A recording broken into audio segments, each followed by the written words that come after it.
Okay. I'm glad that we finally heard back from Guntus because Yep, we were worried about you that too, man. situation over at Neck of the Woods is bad.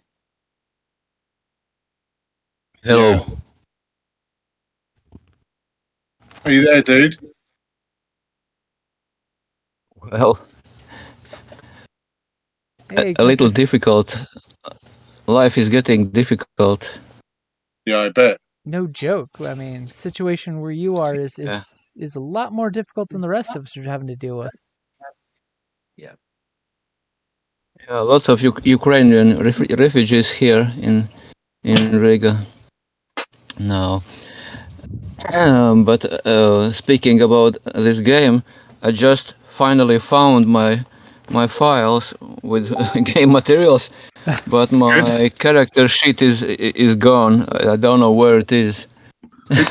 Oh no! So I have just some notes scribbled down on a paper. So I hope I'll be able, at least approximately, to do something. Did you not have a character sheet on the Roll20? I don't see anymore any character sheets there.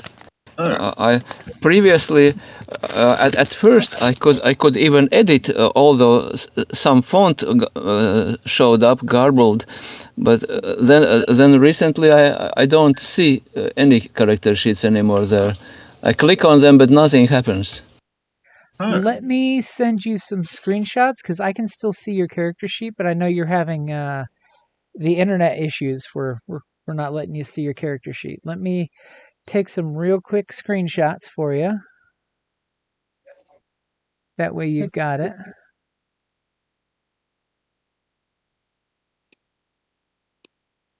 But yeah, it looks like thankfully your character is still in Roll20, which is good.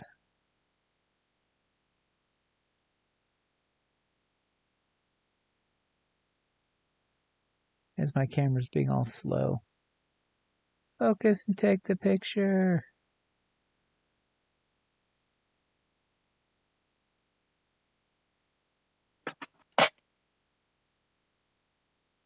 Sorry, what did you say? Okay, well, I've just started. Okay. So we can definitely say 2022 has been definitely a rough start of the year. Yeah. That is true. But on the plus side, I did get to do my first convention in for freaking ever. Oh, was that the steampunk thing you did? Yep. Wild Wild West Con. It was great actually getting to see everybody and do that. Oh, good, man. Yeah, I think we were talking about that last time, weren't we? And you had some photos from some previous ones, I think. Yeah, look good. Yeah, I think I had something like 900 photos from this year's, but mostly it's audio recordings for cool panels.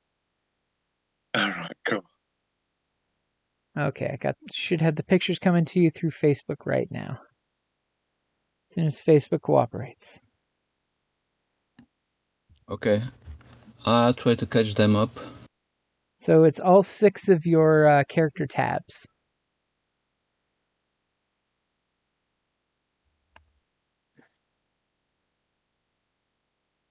Or maybe this is a master of illusion.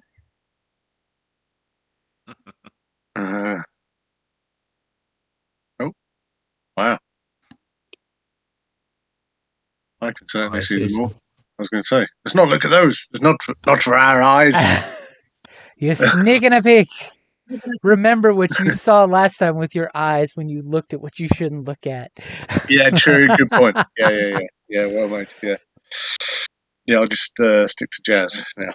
So, little recap was, King tried to look beyond the veil of the mist, and the mist looked back through him. It was kind of rough experience. Yep. King has no shadow of a doubt that your dear sweet Martha is more than meets the eyes, and the reflection of eyes. It's just how what do we do about it? I think that's our problem, isn't it? Yep. The mysterious hooded stranger, King, managed to use his cool language skills to realize he was actually gesturing run, danger, death to the victims before they died. Oh, that's it. Yes. I did have that. I think I found that eventually in my previous session's notes. I think. Mm-hmm. And that the two cops are interested in getting this case solved, but they seem to be good guys. Okay. And does anyone want to do our intro? Somebody wants to do the voiceover monologue as you guys are regrouping, and however long you guys want to take between when you left the bar to recoup and recover yourselves and find out what mad science Rupert was up to. I'm not sure if that's such a good idea. The mad science or the voiceover? Oh, the voiceover. To be honest, my memory's been fairly foggy, so. I mean, I can totally do the voiceover if you want. Yeah, go on. I mean, I did it initially when we started, but I had a bit of time to prep, so it's probably a bit unfair dropping it on someone's toes. So as the camera pans in across the dark evening in the city of mist, it pans down the long, tall building that we've become accustomed to as King's Bar. And the camera follows this beautiful couple ready to go out for a night of smooth jazz.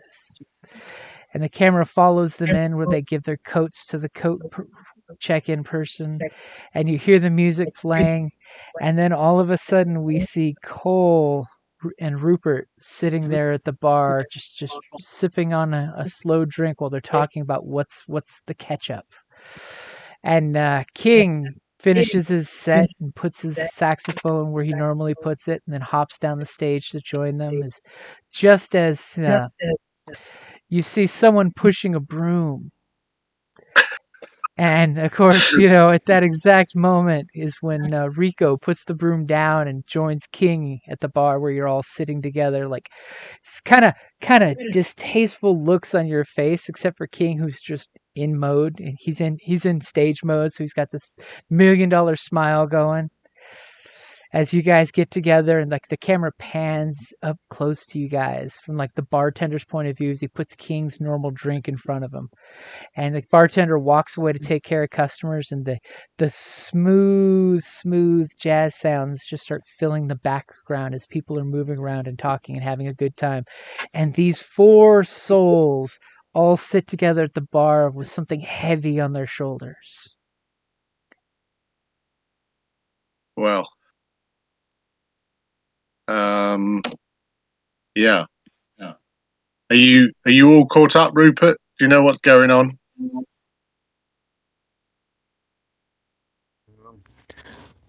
Yeah, I was sick lately, so Okay, I'm sorry can't to hear just that. follow. It wasn't anything. I have run out. I have run out of my fun substance, and have no idea where to get it again. Oh no.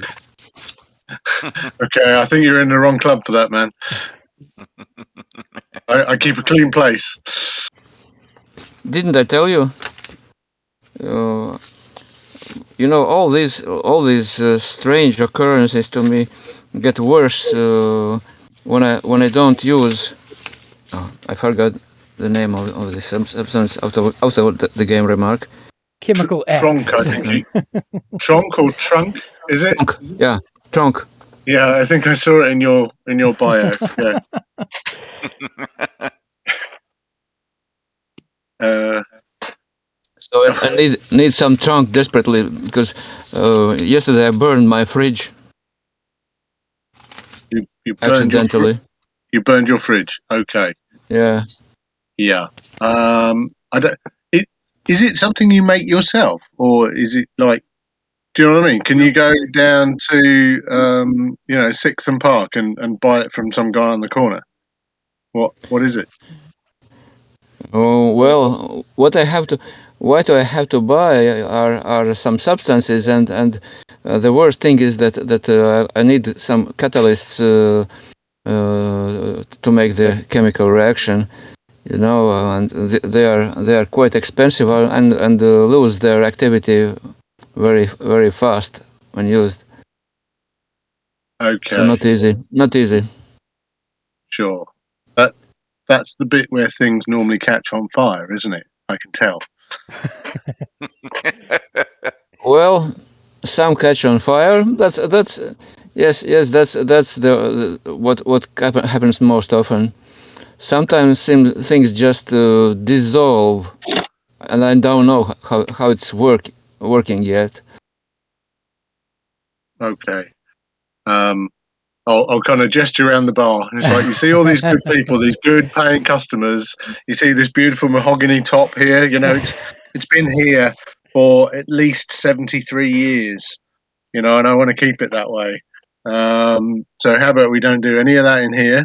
And how about we try and deal with the problem in hand, and maybe in our normal course of business, we can find you the things you need. Because I think we're probably going to have to go and see some people. So Would you agree, Cole and Rico? Yeah. Yeah, They but may have some what contacts to the university, depending on what you're looking for. yeah, and Humpty lists some of the ingredients he needs for making trunk.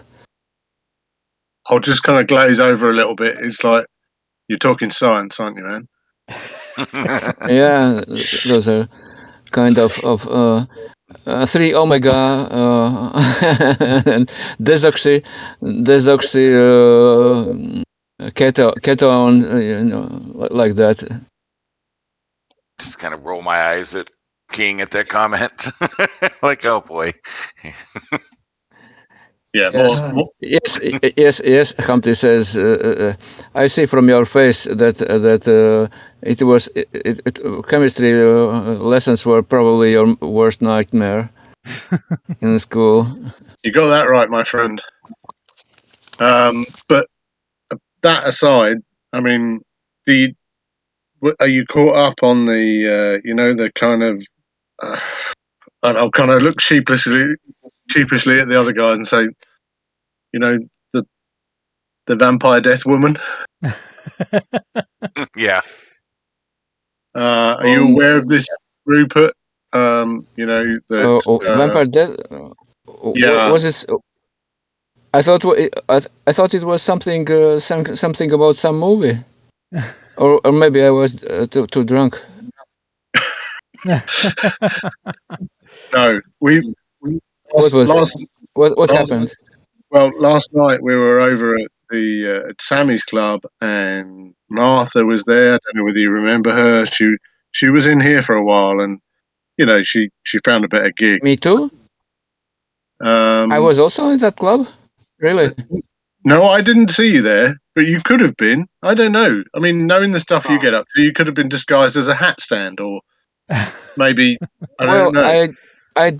I don't remember yesterday's night at all. I don't remember anything. So, Okay. No, I don't think you were there. I think you would have remembered this. It was really weird. What happened? But Yeah, weirder than his normal weird. yeah, weirder than his normal weird. Yeah. Martha, so a singer that used to work here, has been singing. Oh, Martha. Martha, yeah, know, with the hair.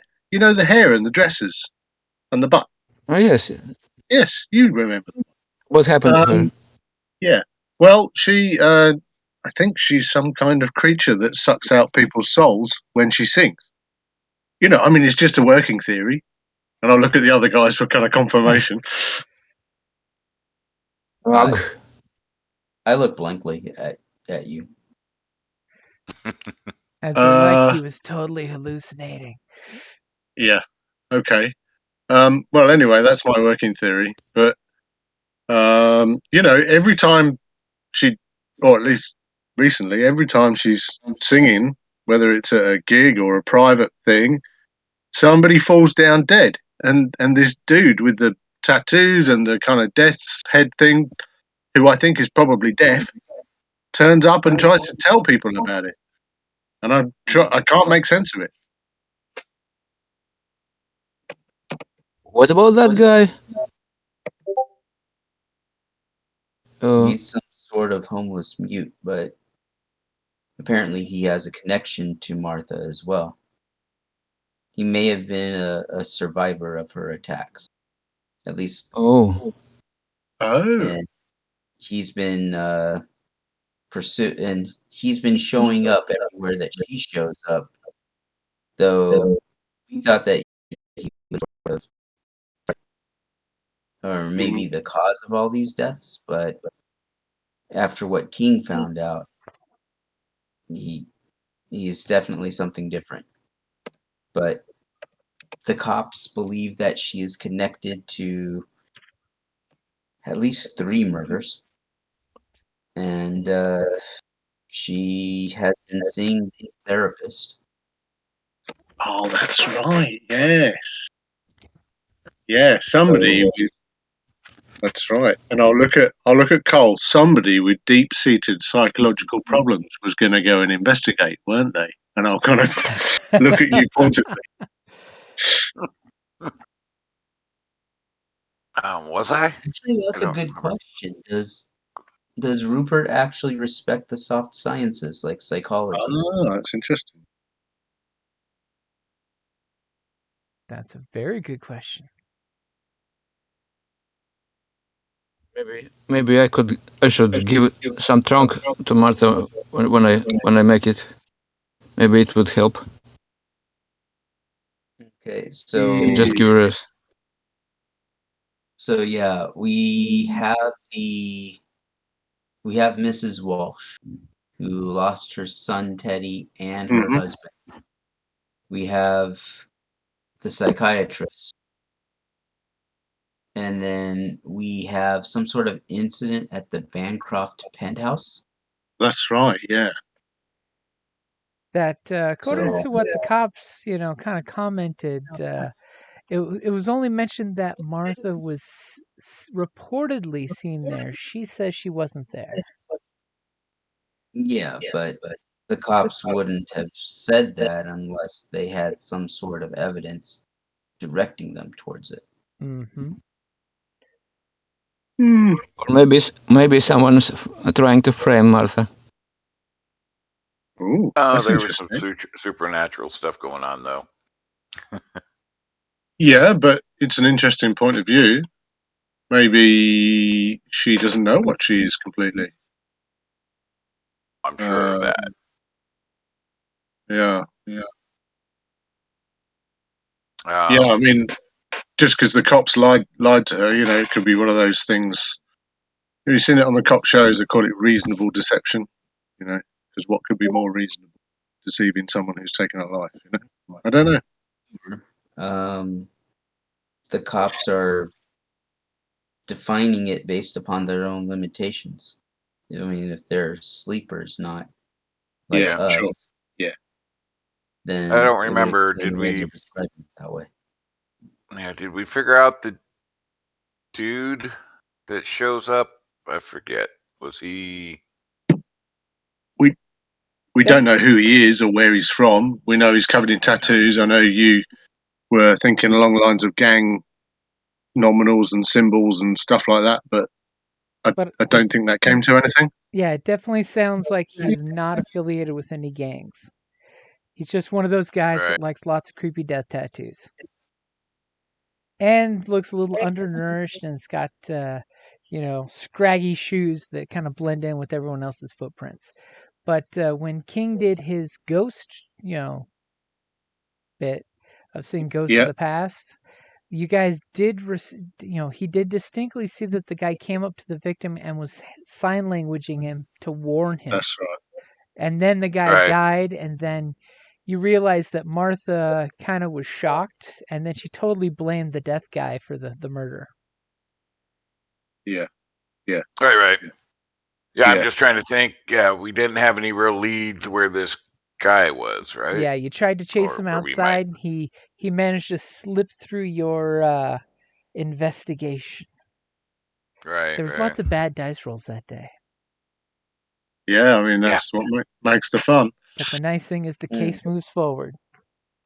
Yep. But no, you're right, Rico. You know, there are other people we could maybe see or speak to. I mean, this whole therapist angle. How do you want to play that? I think it's a good idea for Guntus to go in. Sorry, Rupert. He could either go in as a client or as a college professor taking interest in another college professor. If we could get a diagram of this mute, we could scour the the tattoo shops in the city to see if they recognize the work. Hey, that's a great idea. Yeah, And never even thought of that. maybe in, I would say, investigating the Bancroft Tower, figure out a way to get up to the penthouse, check that out, find out who's living there. If only you knew Or who someone was well off that could, probably circulate in the same circles. Yeah, that's it. Probably with their own penthouse, you know, could throw a party, invite the Bancrofts, you know, anything like that. God, if only we knew somebody like that. But yeah, And then we still have Mrs. Walsh. If we could get, if the event was photographed, then maybe ooh, getting hands on the photographs so we could see who was there and where everybody was. Try to figure out what happened. I mean, don't take this the wrong way.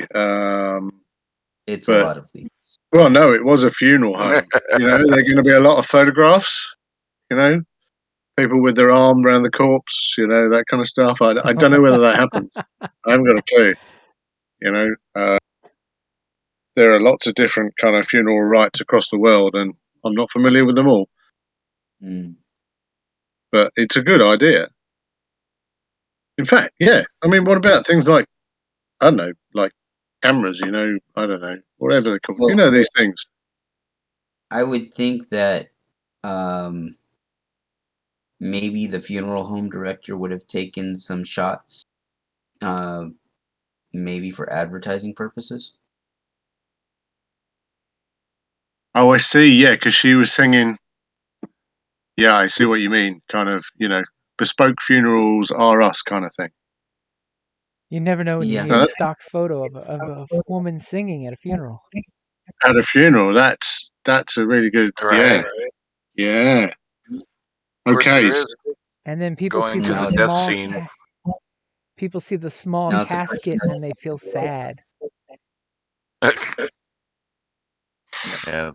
I mean, there is always going to the death scenes and, King doing what King does and get some other spiritual insight. Yeah, that's a good point. That is a good point. So as you guys Um, discuss all these great plans, a couple, stools over, there's a couple sitting there talking, and all of a sudden, out of nowhere, there's this ting sound and shattering glass, and her martini glass just exploded for some reason. Maybe she put it down too hard. Maybe it had a glint of something on it, or a small microchip from the dishwasher, and it kind of distracts you guys for a second. As we then bust uh, into a quick montage of Oh, I love montage. Cole taking Rupert to the university and schmoozing the chick that's in the lab. So he's basically totally flirting her up as Rupert's in there doing his mad scientist thing, making himself up enough doses for the near future. Cole finishes closing the club for the night. What does Rico do? I'm going to see if I can secure a janitor job over at the Bancroft Tower. Because Ooh. That's the way that classic, I'm man. thinking I about love it is tattoos cost money, They do? and and that guy with the tattoos may have been the previous resident of the Bancroft Tower suite. Okay, so as you hang up your mop for the night and you go heading that way to their nice upper east side, penthouse building, and you basically, Yep. drop by and just, hey, you looking for any temp help, right? Mhm. And of course, the janitorial staff is always going through people because it only takes one mistake to get you fired in this kind of building. As they basically, give you the night manager comes down and talks to you, you give him the schmooze. So when you're giving him the schmooze, you're trying to convince him to give you a job, right? Yeah. And give you access. And because, Rico never sleeps. Go ahead and give me a convince, and feel free to hit any power tags you think are appropriate, which I think you got a couple. Okay, I got temp worker, hardworking man. Very good. I think those are the only two that would apply. Okay, so you got a Here's power my of 2. As the night manager's just like, we're always looking for good help, but unfortunately, we're just not hiring right now. And if you don't mind, sir, can you please leave the premises? Okay. And he kind of I'm gonna like, go ahead. I'll play a dejected, but I'll leave the premises. But on my way out, I want to go through the front door and see if there's some sort of doorman. oh yeah, there's definitely doorman. This is one of them classy joints. As he And gladly see if opens the door for the dejected looking man. yeah, um and see if I can bribe some information out of him about who the resident at the top suite is. Ooh. Okay, so I'm actually going to make you do a face danger for that. Because with your Okay. miss, the security staff are watching you like a hawk and ready to like throw you into the dark alley and give you a couple thumps. Something just went wrong at that interview. Yeah. You may have Sure. name dropped the wrong person. I'm gonna stick to my 2 tags. Okay. Totally works because And you're working class stiff. He's a working class stiff. And yeah, remember, you can always burn a tag to guarantee a success. It just means that I know. you can't use Not it ready to. until you spend some time fixing it. Right. So you said face danger, right? Yep. Okay. Okay, mild success. A mild success. Like a So, mild cheese. Just the more guy kind disappointing. of looks at you, and when you basically do the classic handout with cash, he basically tells you, meet me around the corner on my break in an hour. And you proceed to, as soon as you're talking to him, you feel 2 pairs of hands kind of pick you up and kind of levitate you the rest of the way to the street. And they just give you the strong pat on the shoulder of don't ever come back. And the one guy totally does the fingers to his eyes and points at you. He's watching you. Mm-hmm. And the doorman just kind of like pulls his collar up and drops his hat down so they didn't notice him say anything to you. Right. Do you wait around the corner to the allotted time? What other establishments are in the area? They're all mostly really, really nice restaurants or housing buildings. It's basically that Upper Okay. East Side, There's a couple nice restaurants that are, of course, open like 24 hours for their really rich patrons, and lots of Yeah. expensive housing. You kind of stand out like a sore thumb. Yeah. You're totally I thinking you should have will. borrowed Cole's jacket. I will wait around until the appointed time, and I'll meet up with the doorman on his Okay, break. so you wait around the corner in the alley. You totally see where obviously the help must go out for their smoke breaks because it's noir. Everybody smokes, and the allotted time he comes walking out not wearing his fancy coat and hat, so he's obviously on break, and he immediately is patting his pack of cigarettes to pull out a cigarette before he even finishes kicking the exit only door open and propping it with something. Obviously, Ooh. it's a regular thing they do. I'll walk up to him and with my lighter out As you and offer him mysteriously a light. walk out of the shadows with a lighter. Totally noir Classic camera noir. lighting. And he kind of just gives you the friendly nod and leans in for the light. And you feel him kind of pat his leg pocket where he put the money you handed him. He feels that pang of, yep, I did take your money. And he just looks at you and says, "So, what can I help you out with?" And he kind of like nervously looks around to make sure security's not watching you guys, which they're not, Yeah. that you know of. I let him know that I'm. Let's see. Do I even lie to this guy? You might not have Fuck, to. why not? I let him know that I'm trying to pick up some background information for a friend uh, regarding the who lives or was living in at the top suite at the Bancroft Tower. It's in regards to some lounge singer that supposedly was there. And he kind of nervously looks back and forth. And he's like, "So this friend of yours, is it a reporter? Do you think I could get my name in the newspaper?" Ooh. More of a PI than a reporter. And he kind of like, wrinkles his nose a little bit at that. So I take it this was just the finder's fee, and he pats his pocket, referring to the money you gave him.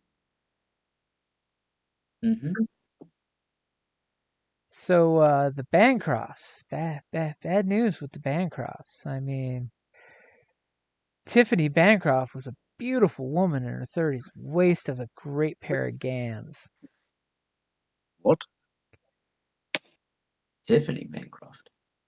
She's the one that died, right? That you're talking about what happened at the Bancroft penthouse, right? Yeah, but yeah, I mean, wow. I didn't see that one coming. Um, and this was when again? Because I'm trying to establish a timeline. And she's like, this was, about 3 or 4 days ago, I think. I mean, we had to have the ambulance come to the back alley here because they didn't want the patrons seeing anything out front with cops and ambulance. The management kept it super hush hush. Okay. I mean, they usually throw those fancy soirees, every couple days. It's special invite only. Sometimes, and he kind of like leans really into you. Sometimes it's those rich folks. They throw those crazy parties that aren't meant for us working class stiffs. Mhm. I mean, why do you think security here is so touchy right now? I mean, when a beautiful looking woman in her 30s like that just drops dead of a heart attack, people start to think there might be foul play about. Okay. Is this something that might be worth some bucks to you? Yeah, it is. Do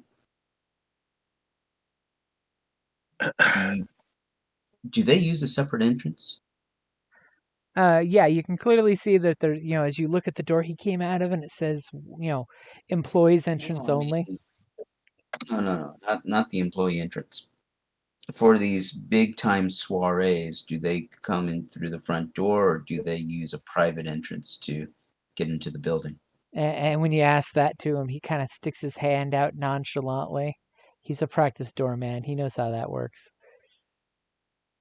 Um, I'll give him more. So Giving them up.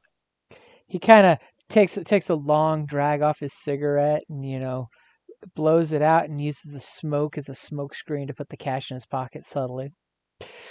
Well, you see, the way it normally works, and of course he's waving the cigarette in the air since I just realized I was doing the hand gestures and you can't see that. And we can't see you. Yeah, classic. The way these folks work is normally they use the service entrance. They kind of decorate it all pretty with a little red carpet so their cars can come in the service entrance around the back of there. And he kind of points where you see some roll up doors that are closed. And they pull up and, take the red carpet elevator up to the top of the penthouse or whichever one of the floors is throwing their little soiree. Okay. As you know, Do you know? Do you have any idea who else was there that night? as he kind of he does this. Well, there was a little bit of a weirdness. Do me a favor, give me an investigate really quick. I'm just waiting to have your roll see how much he recalls.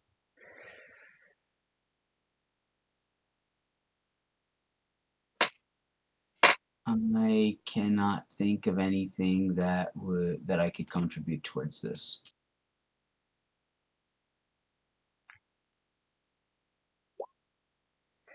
As How odd that you don't use any as tags and you you get say all the results so far. right questions, and he says, well, security got reamed that night. Because not only was the usual hanger-ons and a bunch of socialites, and they had some performer gal, and he kind of immediately starts to describe her, and then you immediately start describing Martha, and he's like, yeah, I mean, she was a little older, but she still had some looks, and I appreciate a lady that turns my hat. And he basically gives you a confirmation that she was there.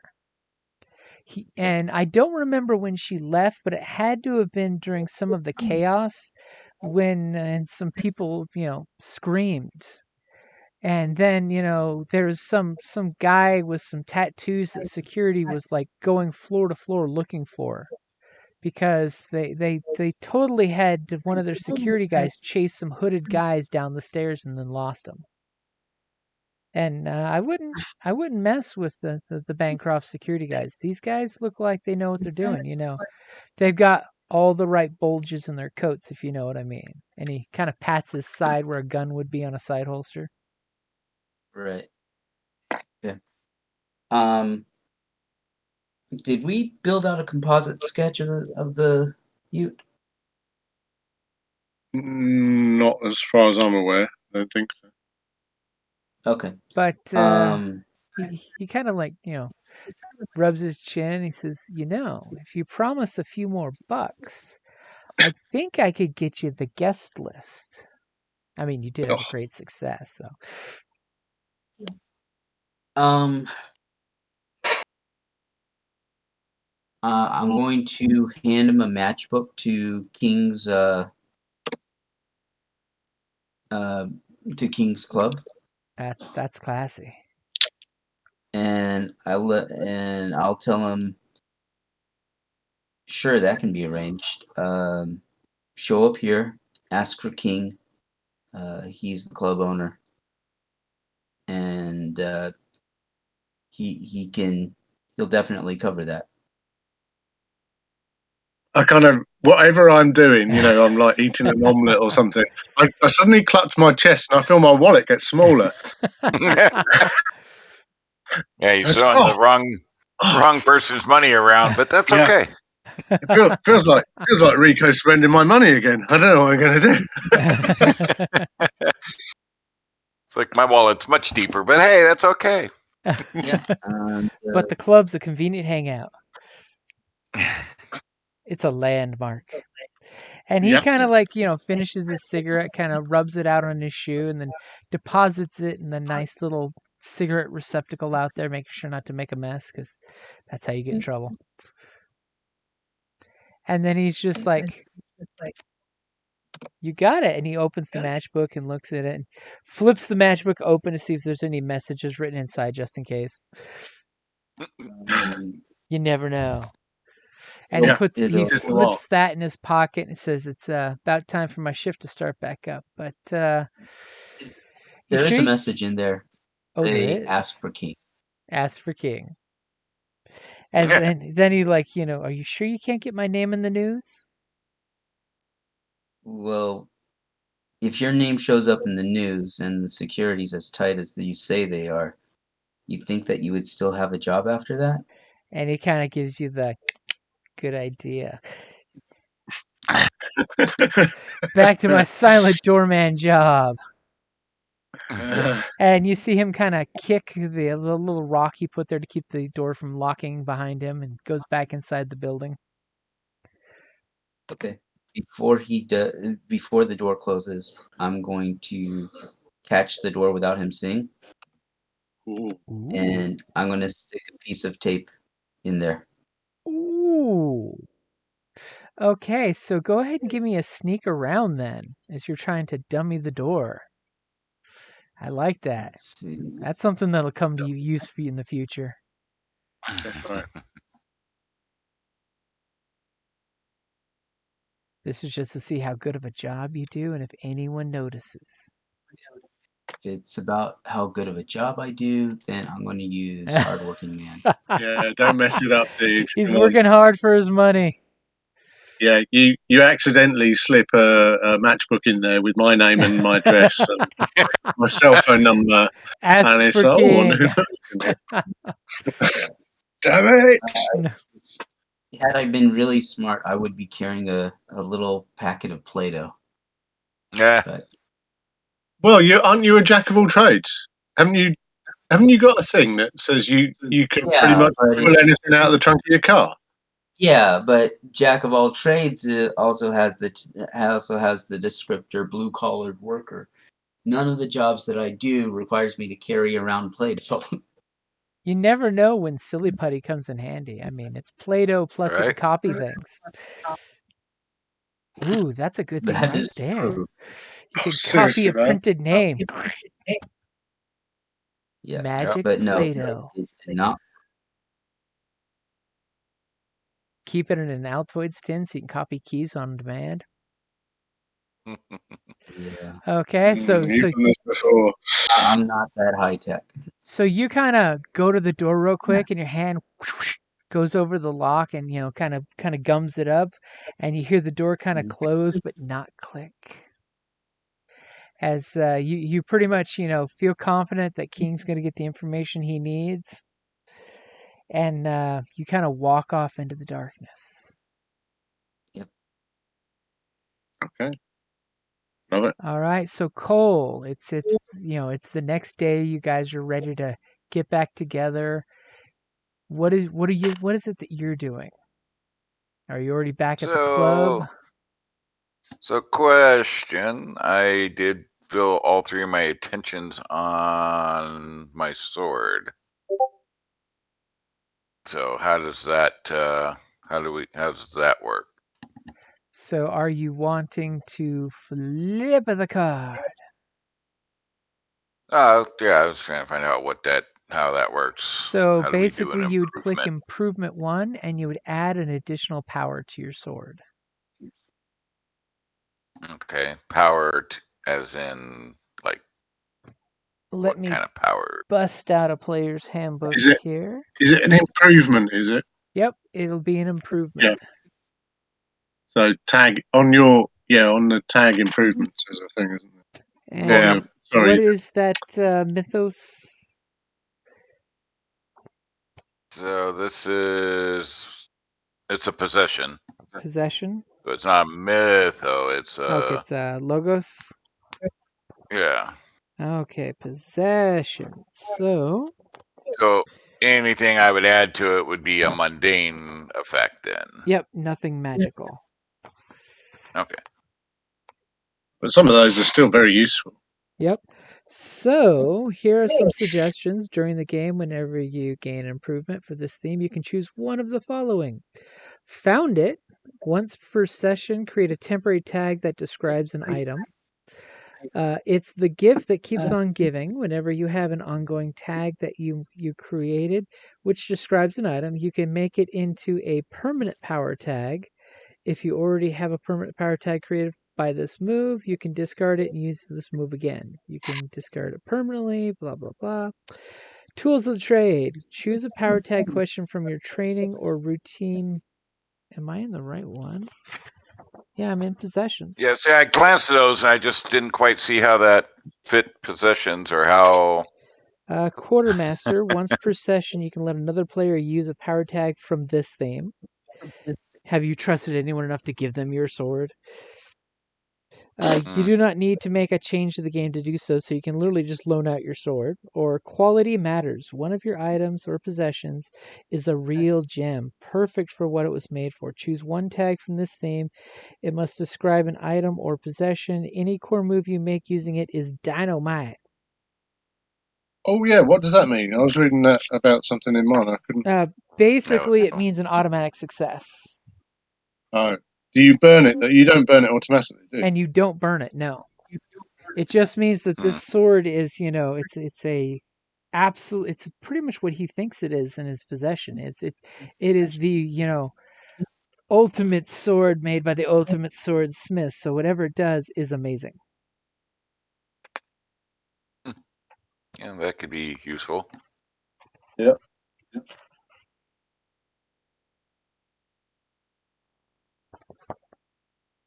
And would you like me to send you a screenshot?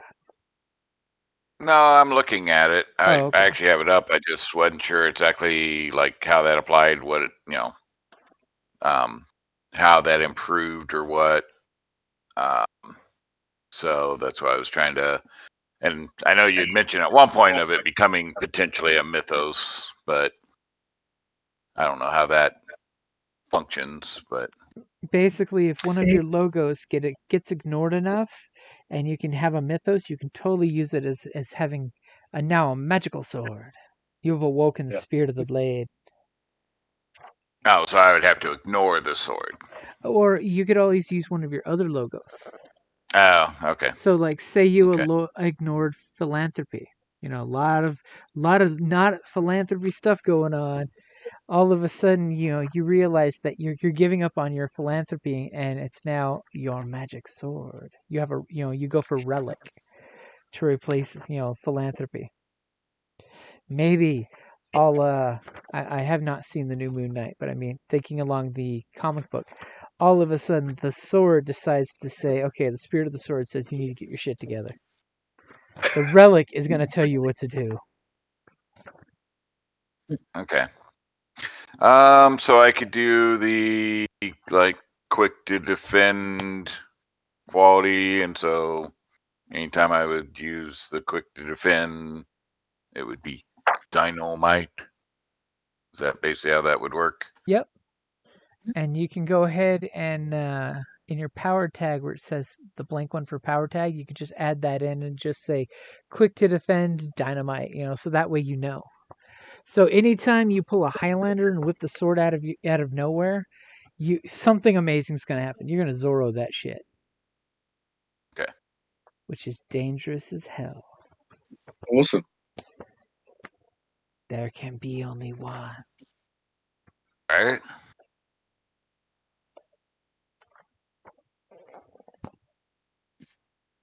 All right.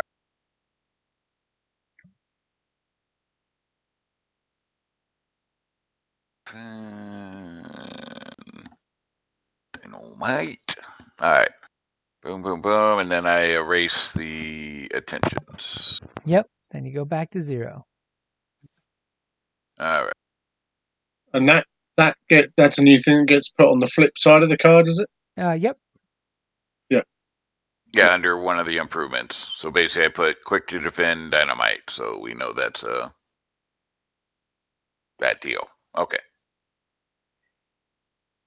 So the camera Okay, cool. focuses on you the next day. What have you been up to, or what are you doing?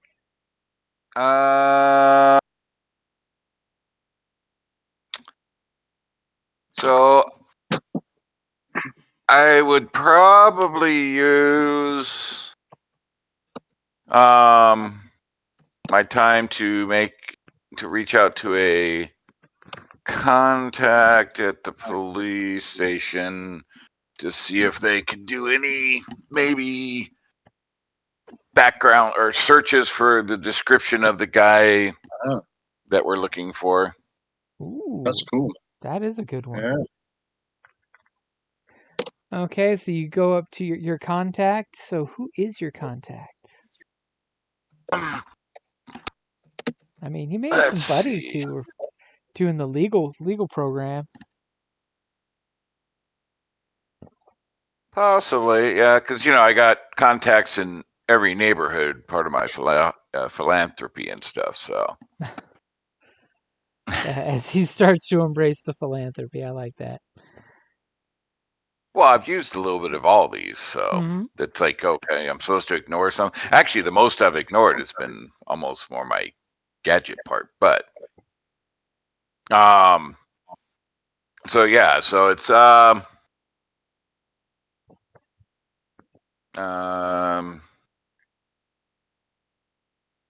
it's somebody, I don't know, probably some, I don't know, police sergeant or somebody that's been on the force for a while, knows the family or something.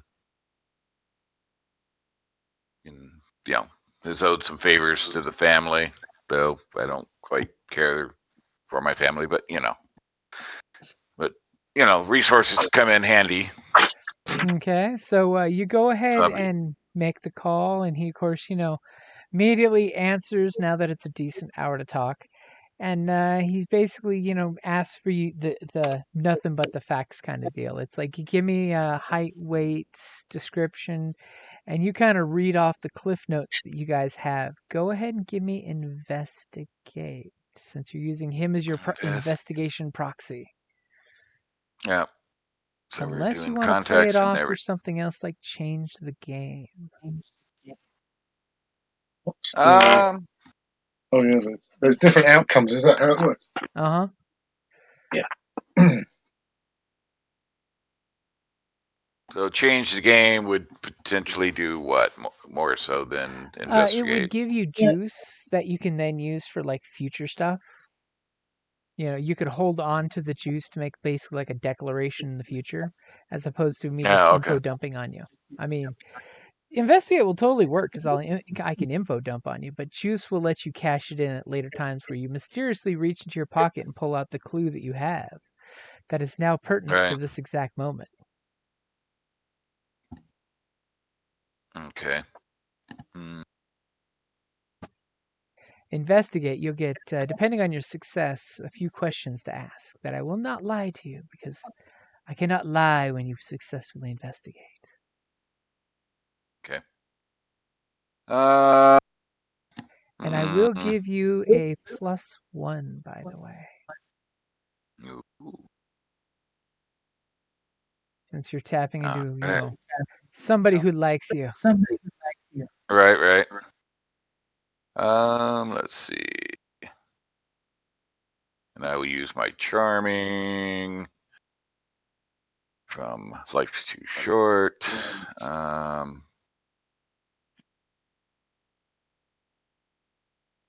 So let's see. All right. That's a tough one on whether I want change the game or investigate. I mean, we still get information with change the game, right? Or no? Yep. Yeah. Basically, with change the game, you'll get juice that you can save to get information that's correct. It's just you get to Mhm. you get to pick when you spend that juice. You could spend it all now. You could hold on to some later. Okay. Yeah, let's try change the game. What the heck? We ready? Yep. Uh, Survey says a great success. Wow, look at that bad boy. Wow. So here's your options. I mean, you have power of 3, so you have three of these. You can create a story tag. I mean, you could totally go for APB on the hooded man. The cops are now looking for him, okay. basically. Or you could even go, I'm looking for the singer, and put one on her.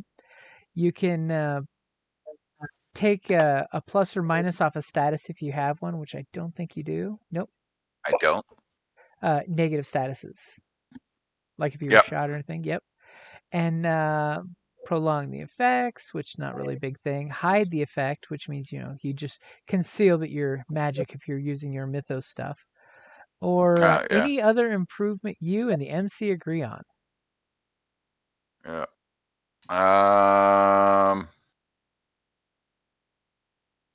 So yeah, maybe a APB would be nice. As I pick up the laptop. So what are we gonna call the story tag? And don't forget, you can use story tags for your to get a plus on. And how many ranks are we giving the story tag? Can you create more than one story tag if you've got multiple power? You can. You have power 3, so you could make a power 3 APB on somebody, and basically it'll add +3 to find them pretty easy. Or you can make 3 tiny ones, or a 2 and a 1. It's up to you how you want to split it. Uh, I don't know. Don't know what to say to you, really, Dave. What's that?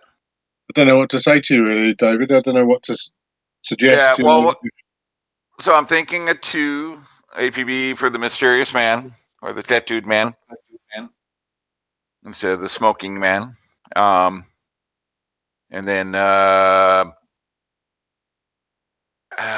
let's see. And you can always cash in 1 for information. I mean, well, I was thinking on possibly using the 1 to somehow ensure the contacts brought to me.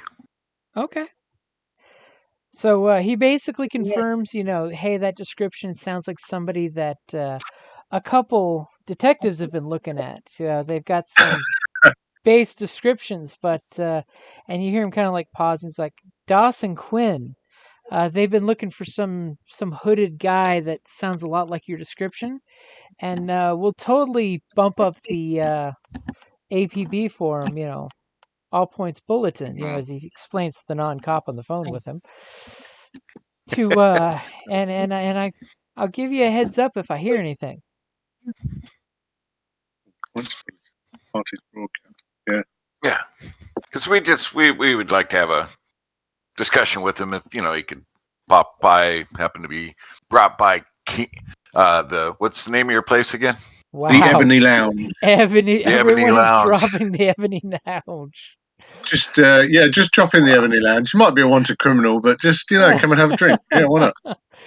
You've killed 3 people. It's fun. Pair of cops in blue. Well, we're suspecting other than that, so yeah. And he totally gives you this long pause. He's like, "This isn't something that I'm going to regret helping you with, is it?" No. Okay. No. If I ever got you in any trouble, just have some questions from the guy. Just need to find something out, and that just need a little time to chat with him. Okay, just making sure you're not making bad decisions. You're making good choices in life, right? Of course, and always. You're totally getting the Uncle Cop voice from him. Make good choices. You know me. I'm on the clean and narrow, and I don't get into some of that other family business. So, well, at least you haven't called me to fix parking tickets like your parents. No. So, no, we're all good. We always appreciate you. And he's like, I'll definitely be in touch. All right. Appreciate But it. You have a safe day. if you run into those cops I mentioned, you don't know my name. No, absolutely nothing. And you get the click. So where's it you're heading to next? I'll head to King's, to the Ebony Lounge. Okay. So Rupert, you got your fix last night. You've got some fresh, clean beakers bouncing in the trunk of your car. Be hot. Be careful.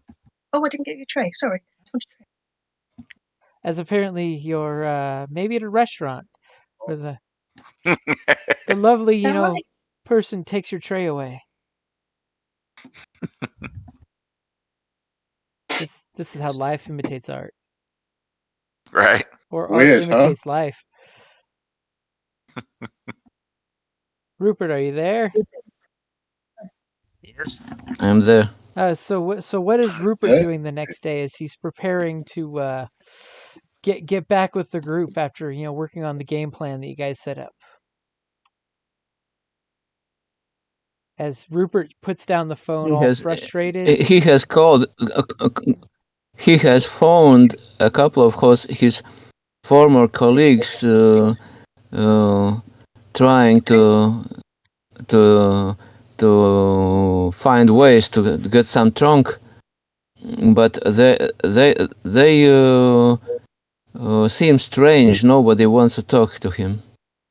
Ooh. Okay, and poor Rupert's feeling nothing but rejection because when you were the one that was going to make the call to see if you could see the psychologist, right, Crystal? About the drug addiction. Oh, do I know Crystal? You don't, but you guys found the contact information for her.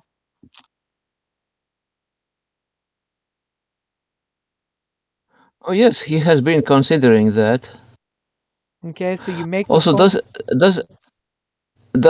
does Rupert know about Martha's involvement with Crystal? Yes. Yeah, Yes, we told you group kind of gave you explicitly. that she was seen by Crystal, her therapist, and that's when things got weird, from what you heard. Sammy was quite willing to share that inside information. That part of things getting weird, Rupert noticed, but somehow it slipped past his attention because he is more and more anxious about his own psychological situation. So he is ready to make a call to that psychiatrist. He needs to go and see that psychiatrist, definitely.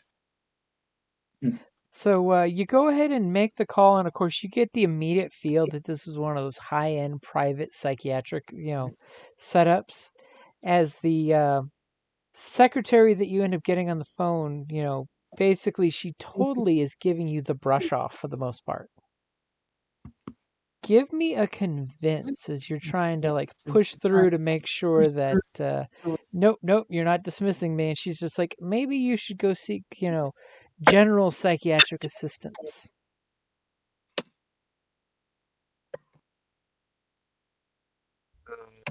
I'm looking at my tags if anything.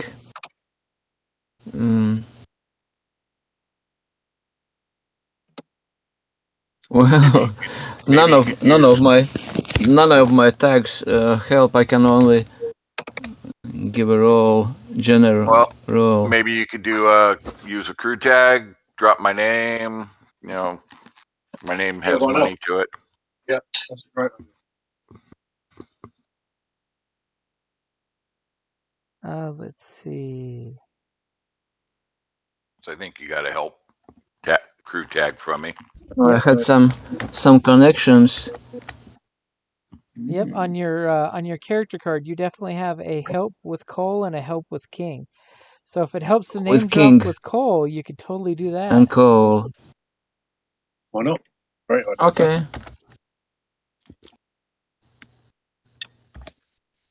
So that just adds you a +1, does it? And aha, look at you rolling before I clicked a weakness tag. Good choice. No. Okay, so you've got a 9 for a mild success. So she looks at you on the phone and she's just like, "Okay, I understand. You're in a bad situation. Unfortunately, Crystal Knight only takes special cases on an ad case as needed basis, and you must be referred to her. If you'd like, I can put you on the list that one of the therapists here can reach out to you and possibly get that referral for you. But you wouldn't be able to see Crystal just calling in out of the blue. You have to, there's a system that at work here. But our facility here has many great therapists, and I could definitely get you a call back in about a week or two. Week or two. If it's an Is there emergency, any? please hang up and dial 911. I hate that message, and I hear it every day at work.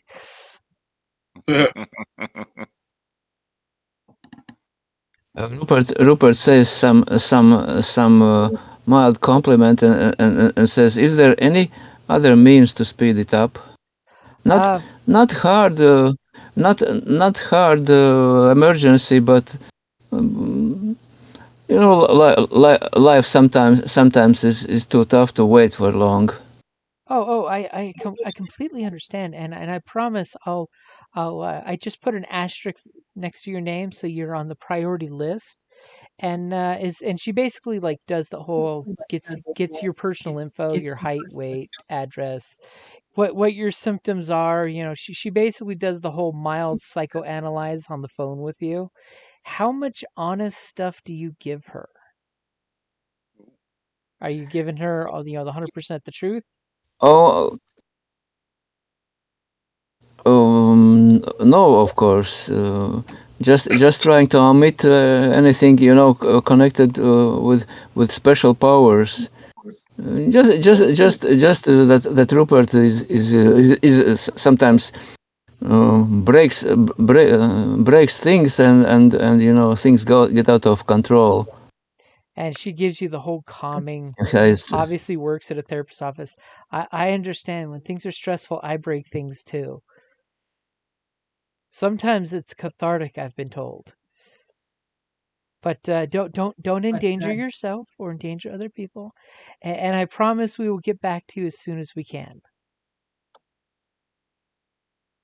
Okay, thank you. And I ask, which kind of chocolate you love most?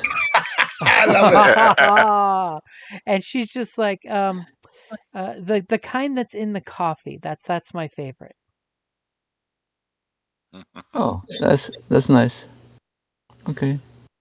What was your name again? And her name is Samantha. Thank you, Samantha. As she just gives you Looking forward to see you. this looking forward to having you at our facility. Thank you.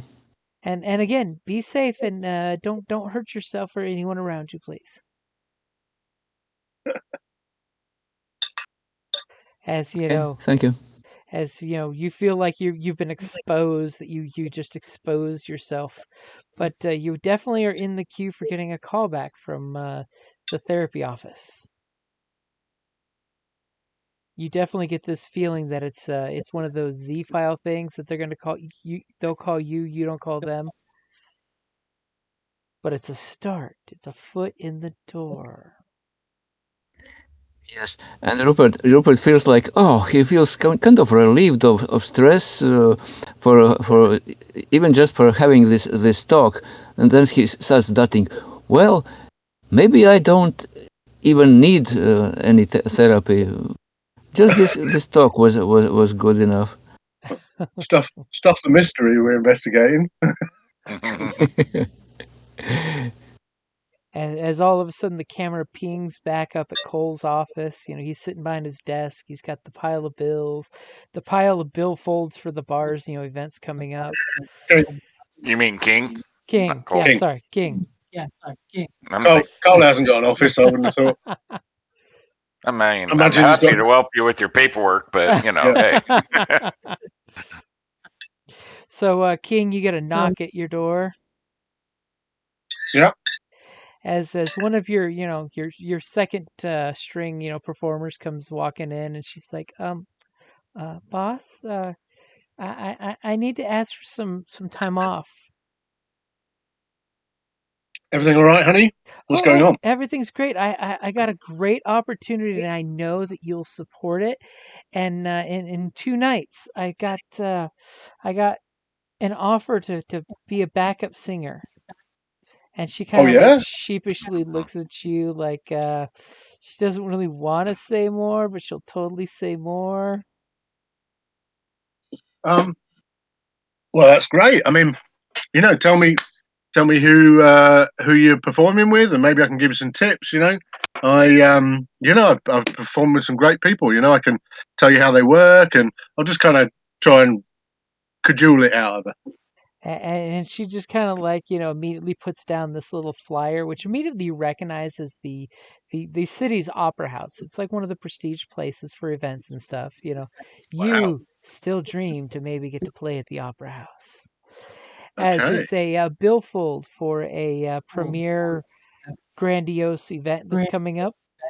And you're kind of like a name catches your attention immediately, that one of the first performers is going to be Martha. Oh God. Martha Ellis Okay. will be the first performer at the event. I knew it. Okay. Who? What kind of clientele's going to go to this, honey? And she's like, from what my friend Diane, she was going to be the performer, but she had to back out because she ended up throwing her voice out. You know how that goes when you do that street art, and you're really trying to get the money, but all of a sudden you're not taking care of yourself. I mean, that's one thing we all love about you, King, is you always make sure we take care of ourselves for the long game, not the whole be 25 and done with the game. But Yeah. Well, she wasn't able to perform, so she dropped my name, and I kind of already said yes. that's fine. Yeah. No problem. Maybe. When is it? In 2 days time? In 2 days, yeah. Well, that sounds great. I mean, is there anything? Trying to kind of the wheels in my head going. It's like, is there anything I can do to help you? Do you need a new outfit? Do you need any equipment? Anything like that? I could come along and help you warm up and all that kind of stuff if you like. Oh, and she's just like, well, if I could borrow the yellow sequin dress, I would really appreciate that. I mean, you always know how you compliment how I look in it. Professional, yet Yeah, lovely. yeah. I mean, I think it.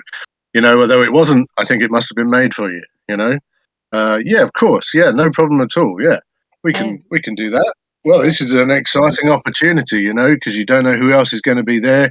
All these kind of talent scouts, they don't always come to this kind of club, but that place is the pinnacle. Yeah, it really is the bee's knees that I get this opportunity, and if you really want to be there, let me see if I can get you a backstage pass. yeah, that would be great. And anything, like I say, darling, anything else I can help you succeed. It's like it's a long life. You gotta make your opportunities. Yeah, go for it. And if I can help you, I will. You know that. And do Yeah, so backstage passes, sequin dress. Let's do it. Yeah, and I kind of give her the big bay window, kind of grin at her. Awesome, happy for her.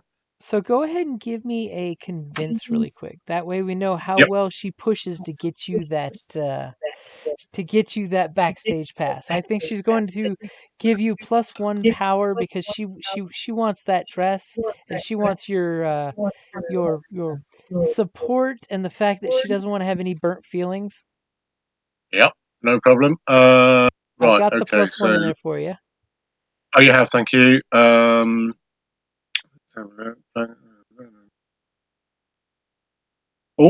I've got one that is I know what will make you happy in my Ooh. Logos tag. Why won't that go back in? Oh, okay. And I don't think the others will be.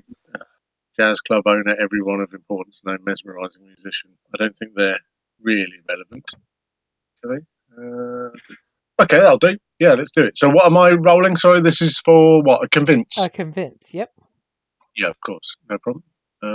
This is how well that you have empowered her to go ask for a backstage pass. No problem.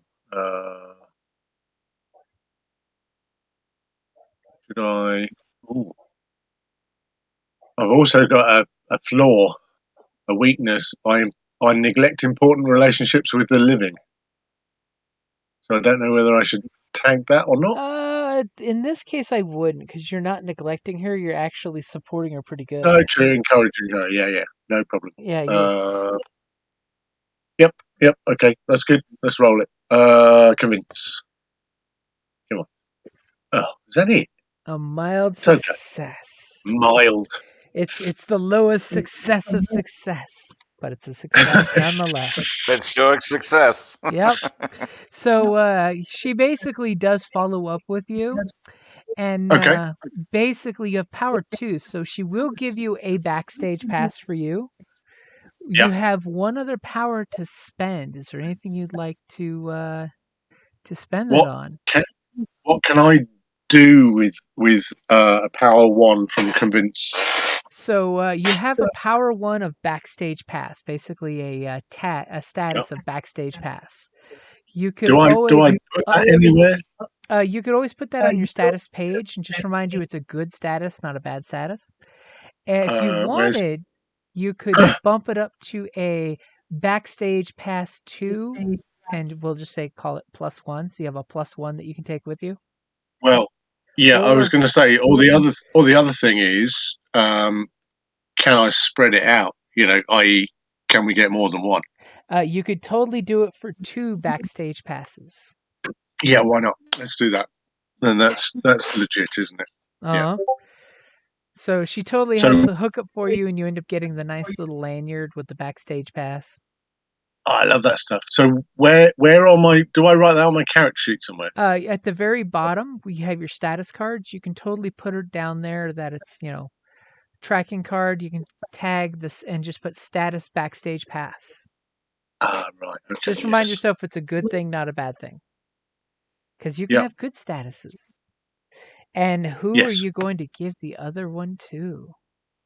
I think I might have to hold off on that until I can talk to the other guys about about what our plan might be. Okay. Because I think we've got I think I've got a feeling that obviously if Martha's going to perform and I know she's going to be there and there's probably a big audience, then our man might turn up and we might get some more answers. And I think we'll definitely need some backup. So I'm not sure. Do you know what I mean? If I think, right, okay, well, Rico will probably, secrete himself amongst the kind of the help, or the staff or the road crew or something that he's really good at. Rico And, just walks back and grabs an instrument and immediately blends in with the roadies. Yeah, exactly. Yeah, that's it. Yeah, and suddenly he's on tour with like the Grateful Dead for 20 years. And and oddly, in the City of Mist, they keep playing at the same place every night, and no one notices. And no one notices. Yeah, that's it. Where'd all these tie-dye T-shirts come from? Nobody knows. Nobody knows. So I don't know. Unless I need to name somebody now. I might hold off on that. Is that okay? Okay, yeah, you can totally hold on to it. So do I put it as a status 2 or do I put 2 status 1s? You can totally just put it as a status 2. That way, it's less Right. paperwork. Yeah, no problem. Thank you. Okay. So camera kind of focuses back a little while later. King's got the rest of you guys together. So, you're back together again. You've updated each other on how the individual plans have gone so far.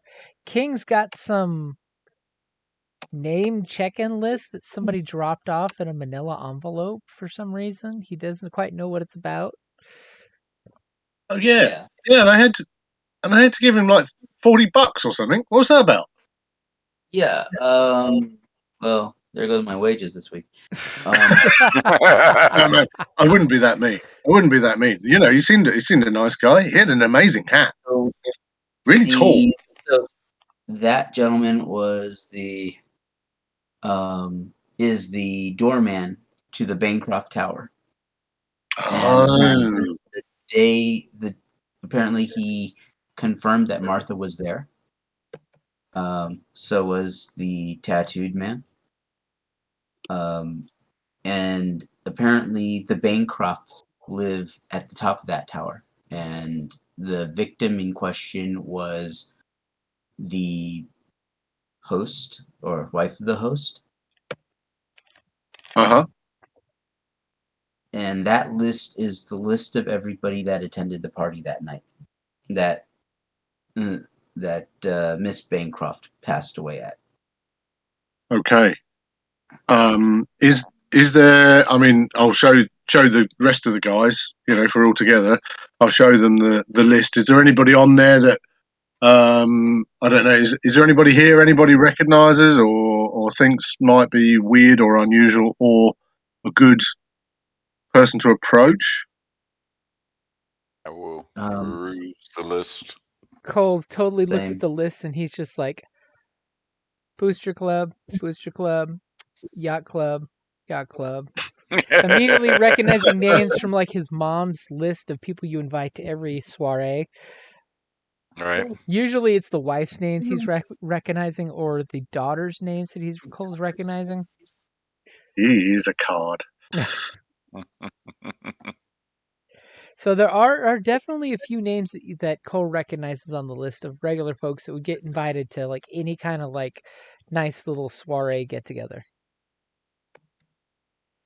It doesn't look like there's like any mob bosses or anything like that, and nothing nefarious on the list.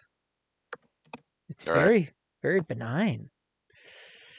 And no weird names like mysterious man names or anything.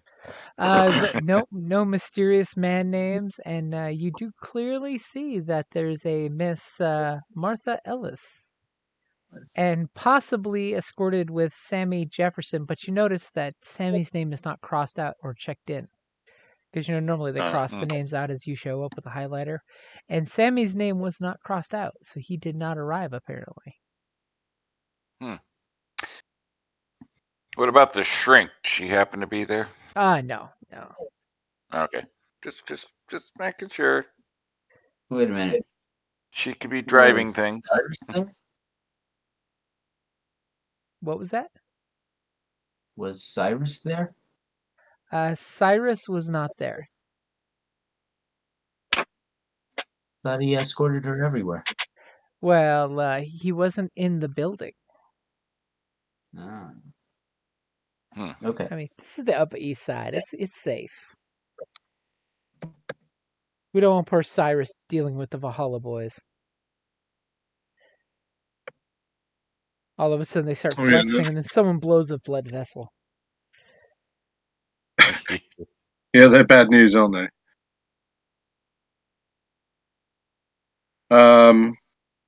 Now, of course, here you have two options. You can, there is the APB out. Cole, you tell them about that, right? Yep. So there is the APB out for the mysterious stranger. You definitely know in 2 days where she's going to be. What are you guys planning? Yeah. Well, I'll obviously tell the rest of the guys about the about the gig, and I've got these passes. And what's my performer? What's her name? I don't think we've got that. Elizabeth. Elizabeth. She's totally going to be a backup singer in the third act. It matters not. It's a step on a ladder. This is going to be the one that gets her, exposure, and she's gonna, stop being some singer in a great club and be some kind of actress or something. Yeah, good for her. So yeah, I mean that's I've got these backstage passes. Martha will be there, and I appreciate we could go and see Martha anytime, but it didn't go too well last time. But that guy might turn up. There is the chance. So let's take a look. Well, if I'm going to get in there, I need to set up the groundwork to get myself access. Either, I would say, bartender, wait staff, concierge service, something along those lines. Yeah, seems to suit you. And you, Cole, you might be able to essentially buy your way in. Well, that was my thing. Buy a ticket. Yeah. I'm sure I can buy it back pretty fast. That leaves me and Rupert with some passes. That sounds like a plan. Yeah, but it's in 2 days' time. Who knows what's going to happen in between? What's the deal with this police broadcast thing you've got? Yeah, just got somebody kind of working on trying to maybe find the guy or hunt him down and bring him by so we can talk to him. I mean, apparently he's already a figure of interest. So, did you ask if there might be a composite sketch on file for this guy? No. I mean, just went off in memory of what I recall from what we saw. And it sounds like the other two detectives have something close to what you're looking for. Right. As all of a sudden your collective pockets feel warm with their cards.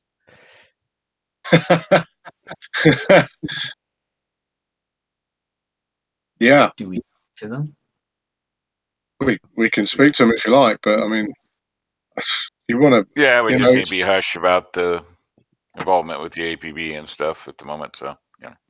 Our thing is, our agendas might be different. That's all. I mean, it might get us what we want, but.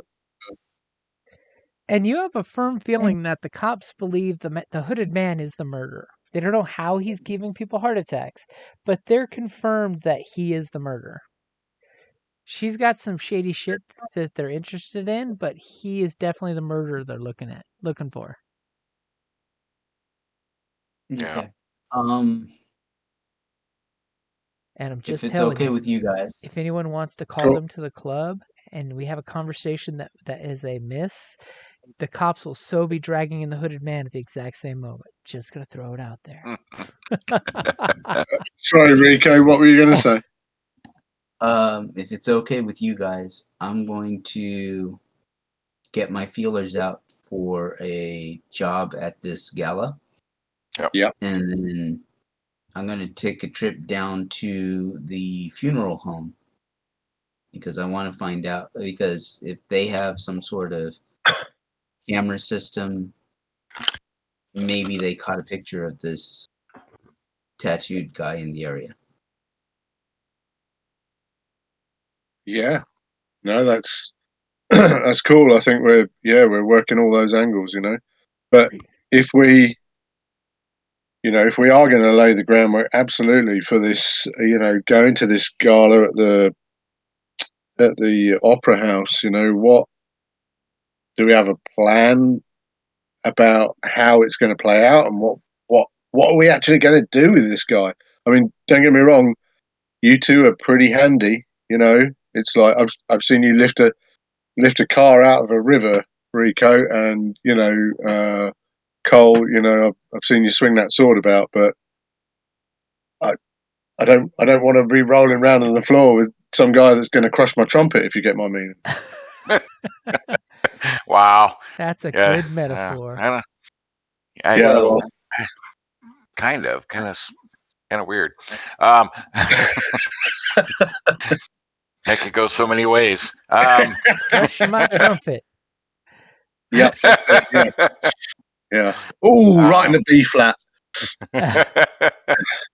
Right in the spit valve.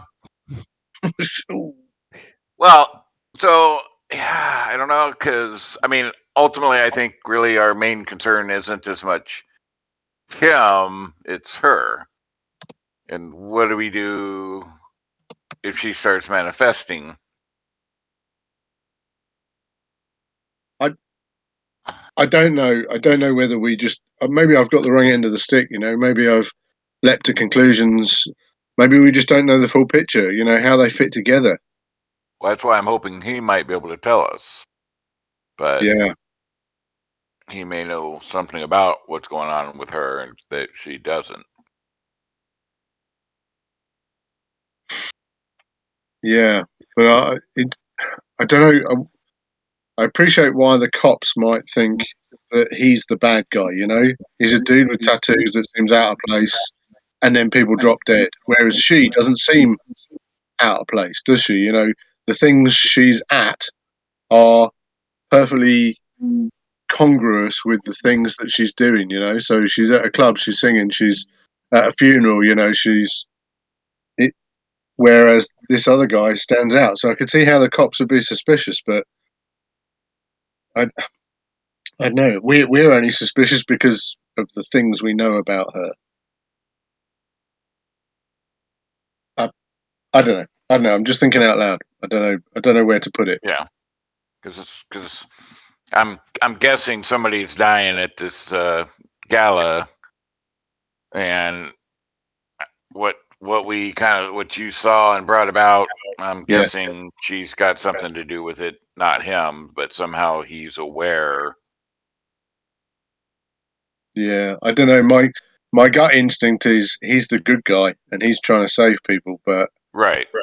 I don't know how true that is. And I get if the cops, just think everything's mundane, then he looks dead out of place, doesn't he? I the thing that worries me, is that this place we're going to, it's got some of the best acoustics in the city. There's going to be a lot of people there feeling a lot of things, and maybe the same thing. And what I really want to avoid is like a mass death, because that's pretty dark, isn't it? Yeah.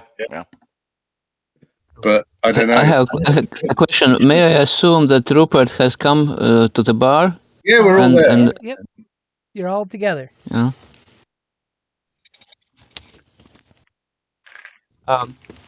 Then Rupert says, "Hey, maybe I could go there also. If something starts happening, I may try to change the acoustics properties of the hall, so to minimize the damage." Ooh, that's a good one. Okay. Yeah. Yeah, absolutely. Well, I think you're getting this. You and I, my friend, have got these backstage passes. So I think yes, you are coming. But it's what we do about it. But you're right. I mean, that could be. Yeah, you could. If it looks like she's going to kill a bunch of people, then yeah, absolutely do our best to stop it. But Yeah. then that leaves us with, unless that's us first who get killed. True. Hey, There is always that. Then we got nothing to worry about. Rupert is a little ray of sunshine. Do you have some spare isolating headphones? My friend, this is a jazz club. This is a jazz club. We don't have isolating headphones. We could equip ourselves with isolating headphones, and then her singing will not penetrate our ears. Okay, that's an interesting thought. Yeah, that might be something that I'm sure that Cole could probably whip up or find somewhere. Find some at the lab. Borrow. Conveniently, at that very moment, every good stage musician knows that behind the bar is a box of earplugs. But noise, isolating, that would be totally a cool gadget. It would, wouldn't it? So you guys, the You kind of get this montage feel where you guys are sitting there discussing plans, and the camera's moving fast forward, and you're seeing everyone moving around super fast behind you as time is passing. Oh, awesome. And all of a Time sudden, machine stuff. waitress comes over and drops off a tray of glasses, and one goes flying off and shatters on the ground by pure accident. Just as you all look at the broken glass sound, because that's what everybody does, and the poor bartender just sighs. All of a sudden, Cole, because it's noir and pagers are a thing, then his pager goes buzzing off, because that's how one reaches Cole. Yep. As Love you it. see this 911 and then a phone number. Oh, do it, man. Use your phone there, King. Yeah, I'll kind of In the gesture to the barman and get him to put the phone on the bar. Actually, if I could take it in the office, it might be a little better. Yeah, sure, man. Go for it. All right. So I'll go back to the office and call the number. Okay, immediately it's your cop buddy. He's got heads up for you that haven't caught him yet, but the APB actually's got him located in a neighborhood. They think he's holed himself up in a warehouse. The black and white unit that's there is basically just holding place, waiting for reinforcements before they go in to clear the house. Ooh. Is this something you'd want to know? Sure. Yes. Yeah. And What's the address and how do we get there? he gives you the address and says, and if anybody asks, I didn't give this to you. Yep. Well, as always, we're all good. We appreciate it. Just a heads up, I'm You're the pretty man. sure the person who gave me this heads up probably sold it to the press already. All right. Well, we appreciate it. Thanks for all the warnings, and sounds like time's a ticking. So what's the score? What's the score, dude? Well, we might have a lead on this guy that we've been looking for. They kind of got him held up somewhere. Kind of like limited time to maybe go intervene. So what? The cops are like staking him out or something, or Apparently there's somebody there, but there's also a possible leak out to the press. So we're gonna have any shot at the guy, we might want to blaze. Okay, I'll look at the other guys, see what they think. I get up from the table. I'll pull the car around. Excellent. Rupert, you all right with this? Sorry, I somehow didn't hear clear enough what happened exactly. So somebody at Coles has come through. He says this tattooed guy we're looking for, he's a hole up in some house somewhere, and he's given us the address. We could go there, but there might be some kind of press interest. We've got to make it quick. Rupert is definitely going. Yes. Let's go. Rico's just come to get the car. Let's roll then. Car's brakes kind of screech at the front of the club as you guys go piling in. Mm-hmm. So Cool. Is there anything fancy Rico's going to do to get there faster? I have the tags Know Every Street and Crazy Taxi. Oh, Crazy oh taxi. God, man.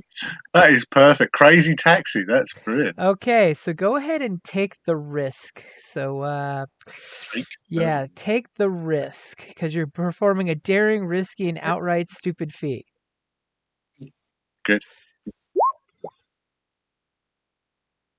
Wow. Good stuff, man. Well done. What would you like for your 2 powers since there is no negotiation necessary here? As you are ripping through town like a crazy cab driver, but with the best skill possible. Do you want to get there unseen? You want to get there early? You want to get there ridiculously early. Ridiculously early, but seen. Yeah. Definitely want to get there unseen. Okay. Yeah, I was going to say yes and yes. And Yeah, you can totally do the get there early and unseen. yeah. Seen except Humpty, Yeah, let's do both. because he's already nervous. Okay. Have I got to press the negative thing to make this warehouse smaller? Yeah. Yes. Yeah. Yeah. I was just playing with it myself. Yeah. Going, hey, wait a minute. We got a map behind my character. I love a good map.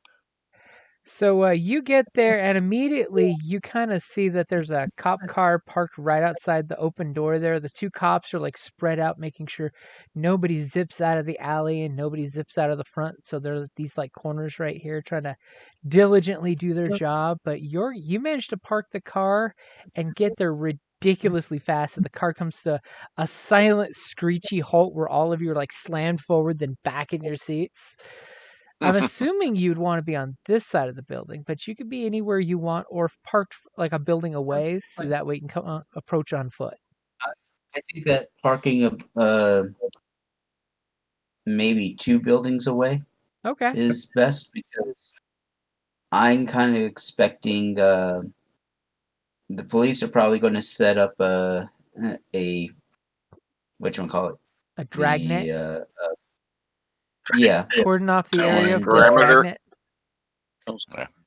yeah, corner off the area for a dragnet, and then the reporters are going to set up their own surveillance where they're going to try to capture every single angle of this building.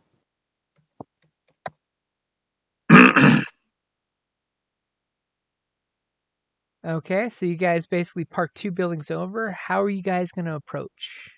Any particular style or skill you're going for? I mean, you could totally just walk up and talk to the cops. That's the thing. Well, that's kind of half tempted. Well, maybe just one of us does that to distract them, and the rest of us kind of have a bit of a wander around. I don't know, just a thought. Problem is I don't see other doors here.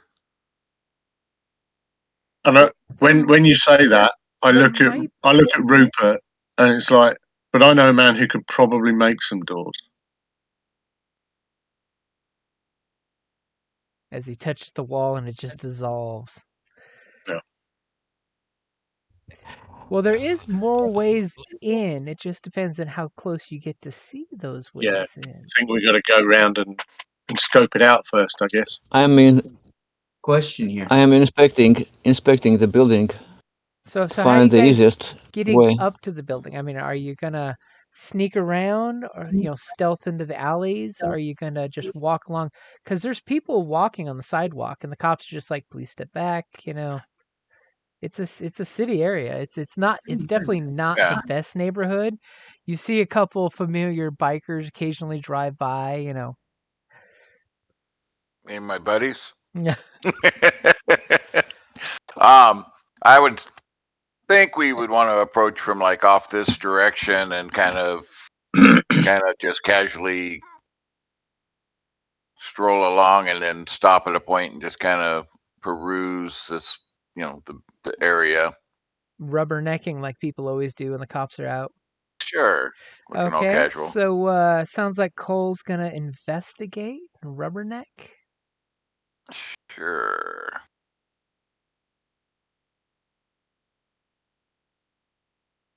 Do my own. Did you say it was kind of warehouse? Yeah, right? it's a warehouse building. It's like a 3-story warehouse. Definitely seen better days. It's got the windows knocked out from the kids doing stupid stuff. Looks like one Does of it those. have does it have does it have a kind of ladder going to the roof for firefighters? Yep, it's got the fire escape that round type of fire escape ladder that you clearly see. Which side? Over the years, there's one on this side back here. It's conveniently at the north end of the building, that round little thing. That's totally handy to already be there. And it's totally been jimmied the locks because normally they close the cage so only firefighters or the business owner can use it. Years ago, someone hacksawed off these locks and it's wide open for kids to go up on the rooftop.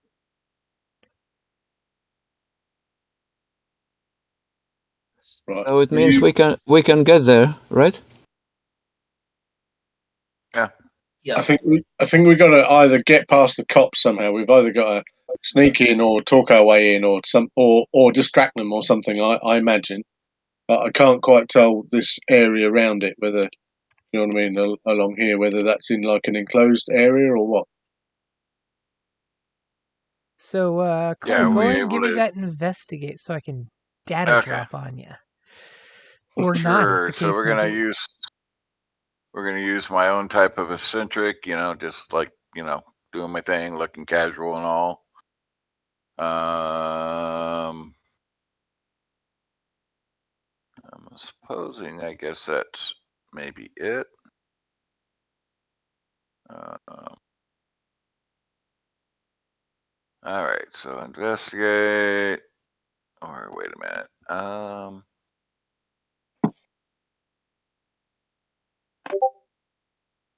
Yeah, we'll do that. So investigate. All right.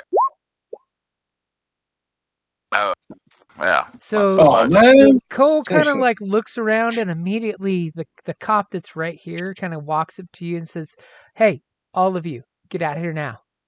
You don't want to be here. There's some bad guy in this building. We don't want any civilians caught up in any of this trouble." And he's basically giving you the cop pushback. Like you saw him kind of do it to some other folks as you guys were approaching, but he's like definitive, hand on the waist belt, not on the gun, but on the waist belt next to the gun of you need to leave now for your own safety. And you're sensing genuine compassion for his fellow human being. Things just became more difficult. And you hear the distant sirens of cops positioning themselves. So do you guys Alrighty do you then. guys cooperate as good citizens? I suppose we could push off and come around the back before reinforcements come and go up that ladder. Okay, so you cooperate and leave without giving them a hard time? Yep. You know what it is. Yep. Yeah. Okay. Yeah. Fine. He doesn't like rich kids is probably what it is, but And just as you guys start walking on, the cop that's on this corner, you see some woman approach. She's wearing, some kind of sensible jogging suit kind of dealio with a large purse. And she starts asking the cop questions. She's got glasses on, long brown hair. At a casual glance, you don't recognize her or anything, but she just starts talking to the cop, and the cop does the whole smiles back at her and starts talking, but she seems very frustrated at whatever he's talking to her about. Does he seem distracted, or is there anything else? You know what I mean? Does it? The cop is definitely a little distracted with her because she's like asking questions, and he's just like, you see him like shrug and kind of push his hat back so he can show more of his smile to her, but she seems to be not interested in his flirting. Does it appear to have created an opportunity to There's a maybe hint of an opportunity if someone was to take the lead on sneaking. yeah Walk past the cop that you guys annoyed, and then walk past this guy, and then do the whole sneak attempt. There is a +1 if someone would like to try that. Okay, who's good at sneaking? Everyone A looks at question. Rico. What about this corner? Is it possible to go there? Yeah, you could totally go that direction. So Rupert goes there. Find the fire escape ladder. Okay, go ahead and give me a sneak as you kind of like break off from your friends because they're just as they're getting chastised. You're just like, I'm gonna sneak away. Actually, while Rupert does that, this is the modern day, right? Well, it's like the '80s, the neo noir. 80s. Yeah, think '80s ish. Okay. Yeah. Yeah, I'm going to pose as the nosy spectator trying to stay just outside the cops' boundaries, but Right. actively trying to peek inside as a distraction. Ooh. Okay. So you're gonna do the whole I know my civil rights. Yeah, That way, whoever is sneaking, you're giving a bonus to. I like that. yeah. Okay, so Rupert, you're gonna get a +1 for your sneak, and whoever's sneaking this direction will get a +1. Because we now have nosy reporter and nosy citizen wanting to see what's going on. So Rupert's has no problem sneaking around over to the backside and clearly sees that nice little escape ladder that can take him to each of the 3 levels or the roof. Yeah. If it helps, I'm going to spew a lot of Spanish at this guy. Love it. Yeah, and the poor guy immediately, like, he trying to separate the 2 people talking to him at once of just, please talk one at a time. The lady here has questions, sir, so I'm trying to address her questions. And she's Oh, just like, okay. my So name you is not said Lady, that. it's Jackie Colson. I am a reporter. And she whips out her press pass and kind of shoves it in your Okay. face and shoves it in the cop's face. Wait. So there's one cop over here. One cop over That's here talking, with the reporter. and then there's a second cop over here, right? And this was the one that told you guys to move on. Yeah. I This is hope the one. there is no cops on the other side of the building. There are no Nope. cops other than these 2 so far. Yeah. So So so the cop over here is the one that I'm going to distract. Okay, so that's the one you're distracting. As you're hearing, her whip out her press pass over here, and obviously Jackie is a reporter. So Rupert, you're back here around the building. You're not quite sure what the rest of the crew's doing, but you have a plan. You have a good plan. Especially when you see these chemical containers over here. This warehouse probably used to house who knows what. Or Rupert might just set up a lab go here. closer and look at the containers. If there are any labels showing what is inside. Basically toxic cleaning chemicals like trichloroethylene. Mhm. And you tap on the Oh, tank and you realize that the tank is not empty like it should be legally. It's got like a good quarter full of fluid that's probably not the safest fluid, but fluid nonetheless. I see. And there's only one such tank or something Basically, it's extra. this big tank, and then over here are some empty Okay. tanks piled up.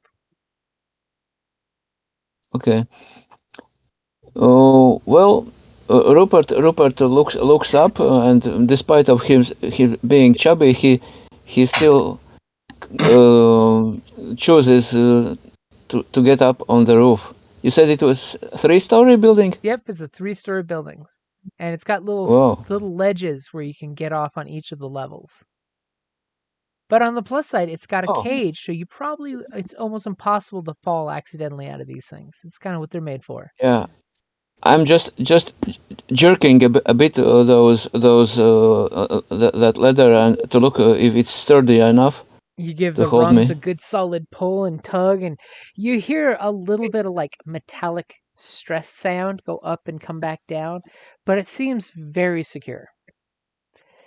Doesn't look Okay, like I it's one crawl of up. those movie ones where the bolts will pop out at any second, unless someone's powers Love Okay, it. make that happen. I crawl up. Okay, so Rupert, Uh, after a few moments, pops up on the roof. You see, the building's got a lot of skylights. They're very dirty. oh,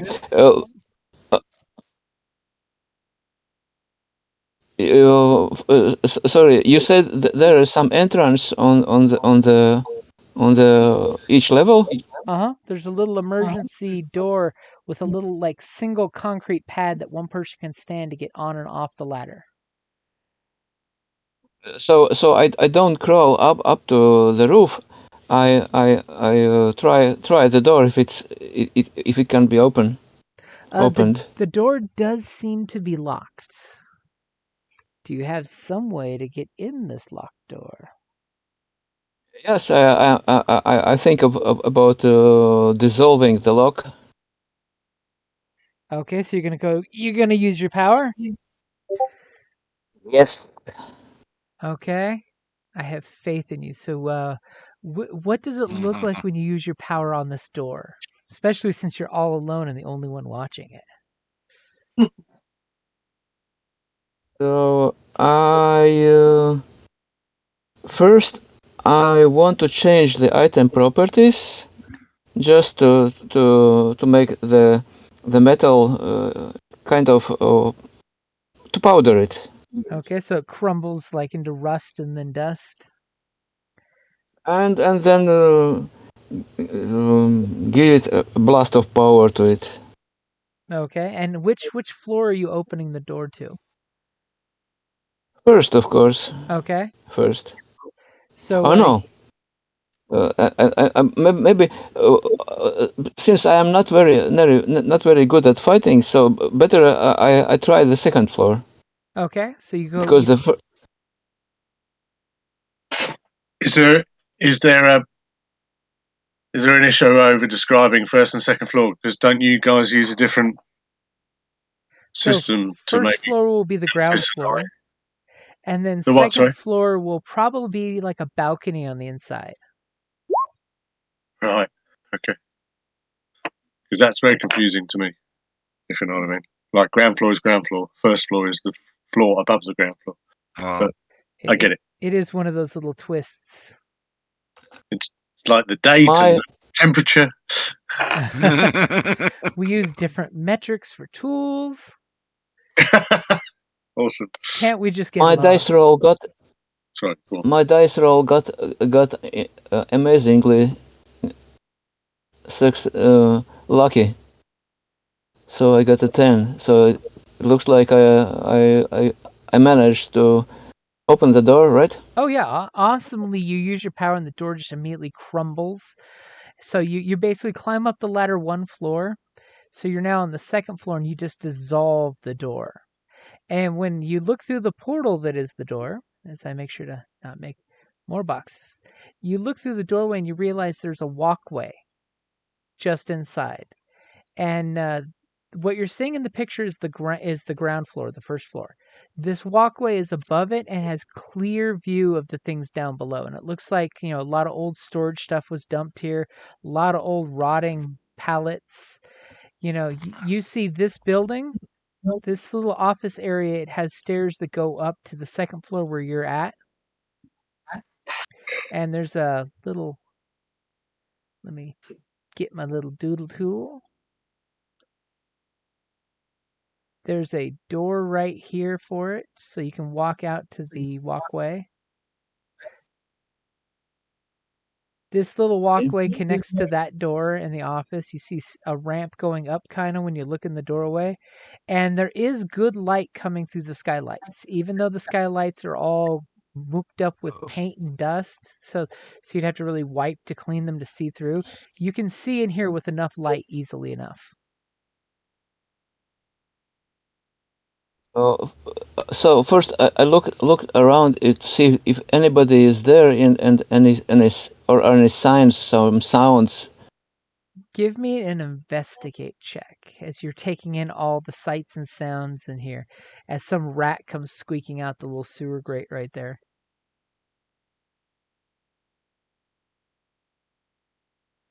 As So I immediately have no tags to use.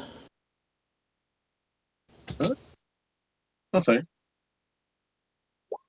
But who needs tags when your dice are Unbelievable. on fire? You just got blown up. Can you roll any more tens or what? So immediately you kind of like close your eyes and open them again so your eyes adjust to the light perfectly. And it's almost like reality's got these little waves coming off of them. As you hear that there's noise right over here. There's somebody struggling with something metallic and you hear like a lock jingle, like somebody's pulling on something that's got a padlock keeping it shut. And you're hearing, some not words, but grunting that doesn't sound like normal person grunting. What I do is actually I didn't dissolve the whole door, only on the lock. So I closed the door silently, so there is no sign it's open, and I crouch, and I text to other guys outside that we can get in through the through the I don't think fire we've got escape phones. on the second floor, and there's somebody inside. So remember, we're basically 80s-ish. So cell phones are like big clunky bricks at Oh, this point. Yeah. oh, sorry. As Cole is quite proud of showing you his fancy cell phone in the car. Right. Yeah. The little suitcase cell phone comes in a bag. Oh, so there is no texting, Uh-huh. Yeah. right? No. But do I have even a cell phone then, or not? You wouldn't have a cell phone yet.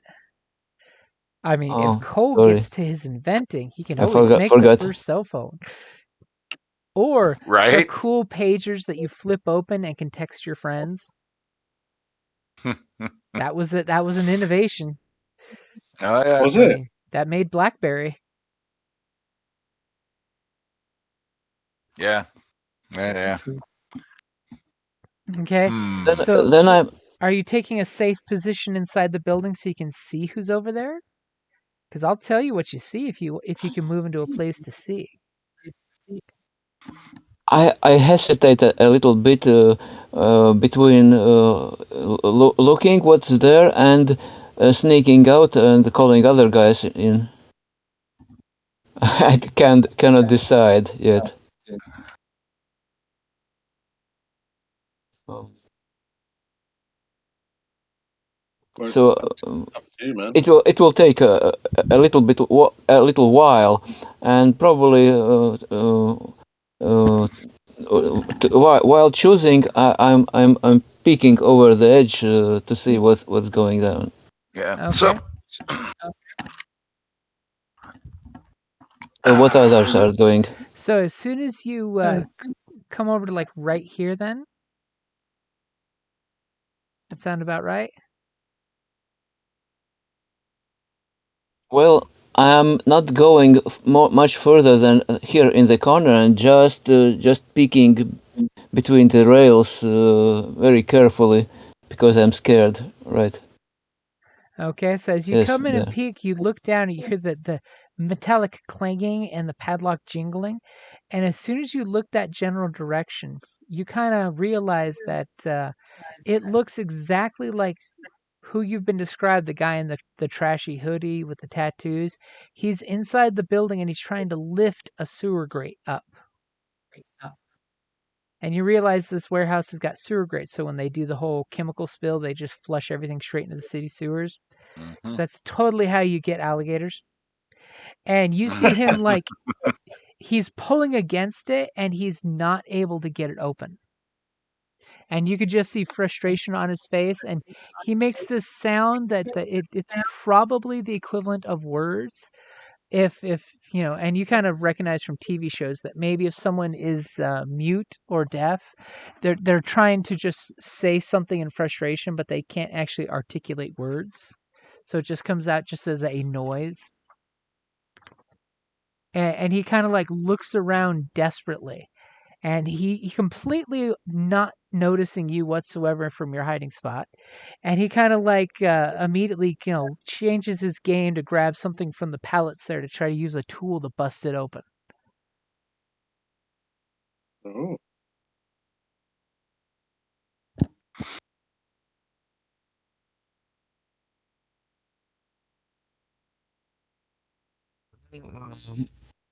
I sneak out and go down for other guys.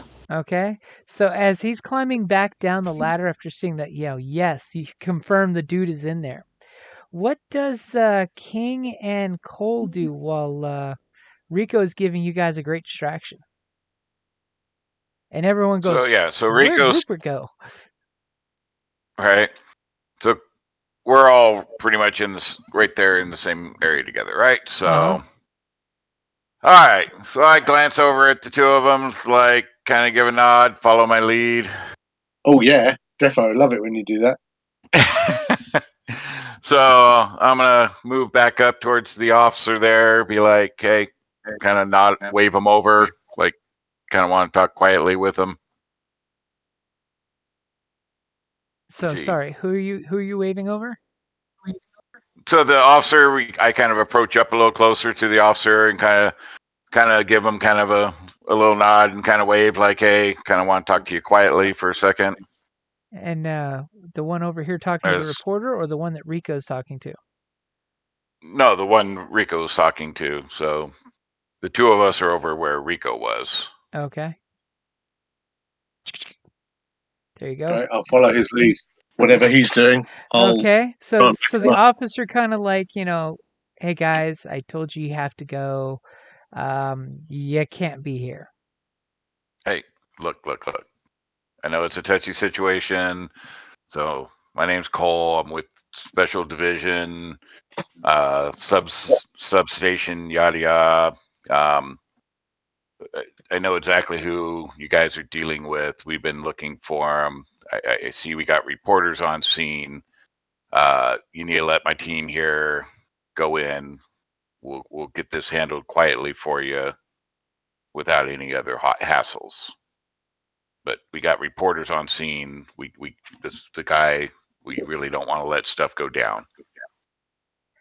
Interesting angle you're going. I'll just stare at Cole briefly and kind of take a big kind of swallow, and I'll just kind of say, "Yeah, Special Division," and I'll kind of nod my head. King totally gives you the Grover look from Sesame Street, where he looks one way, looks the other way. Oh, we're lying now, are we? Okay, so in this case, Cole, he kind of looks at you and gives you this twinkly eye look, like you're shitting me, right? Go ahead and face the danger of arrest for impersonating an officer.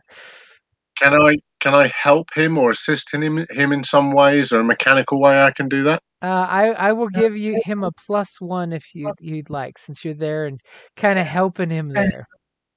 Yeah. Wow, Okay. he is going for life. Life's too short, and he's clicking everything. Well, yeah, it's like my own kind of eccentric. I talk my way out of anything. I'm charming, and I'm even going to do contact in every neighborhood. So I drop a name with whatever that special subdivision is, do it, man. Substation. I'm going the whole works, man. Nice. And I got you a +1 for King is totally. Yeah, he's exactly who he says he is. Yeah. Oh, yeah. That's who we are, right? So I'm facing danger? You are facing danger. Basically, you have to worry about being arrested if you failed this lie. God, don't screw this up, man. It totally would have been convinced if you hadn't blown your convince earlier, and he's like, get out of here, guys. Just get out of here. Yeah, that's all right. Are we ready? Yep. Let's see what happens. The dice will answer the question. Look at that. God. Get in. Come on, that's been my skill so far. Has been the talking. So you fend off the effect and take no status at all. Okay, so he kind of like looks at you and says, sorry, man, I didn't know. And he immediately busts into the giving you the whole situation. We've got the perpetrator. There's an APB out for the perpetrator and he lists off the different murder sites of all I know is I'm told to secure this location with my partner. We've called in to have a cordoned off area. I was told to support the detective that came on site. And he like immediately whips out his breast pocket, his little notepad, and he's like, I was told detectives Das and Quinn would be the ones on site, and to not and he kind of like peeks across the way to his partner who's got the reporter in his face, not speak with the press. Yeah. Well, when he says like I'll just roll my eyes. Yeah, I'm like, looks like your partner's already blowing that for you, so that's why I thought time to step in. I was gonna kind of lay low, but And he's totally Yeah, like, I know you don't want to get in trouble. We want to keep this out of the media.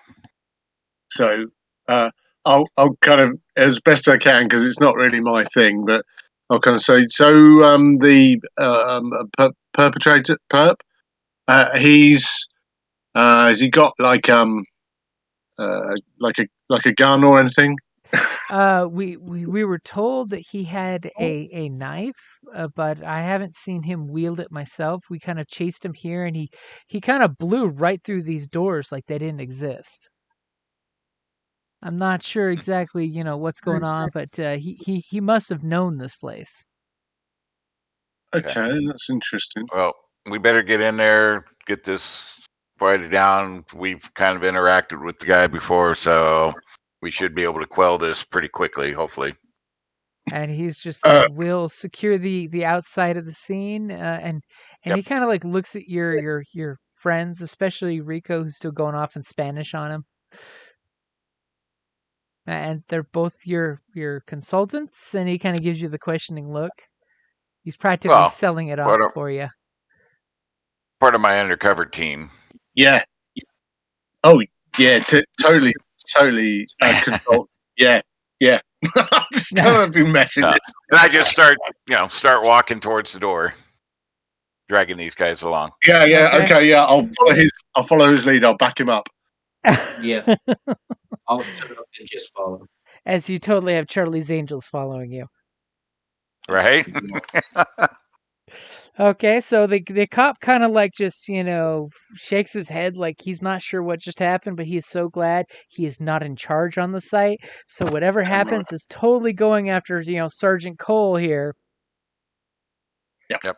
Just keep everybody out until I give the word. As he gives you guys open, credence to go heading inside. All right. Now, does Rupert get back to you guys in time? Oh, good question. Don't know. I'm leaving that totally up to Rupert. Rupert, do you rush up as they're being explained the situation, or are you going to show up after?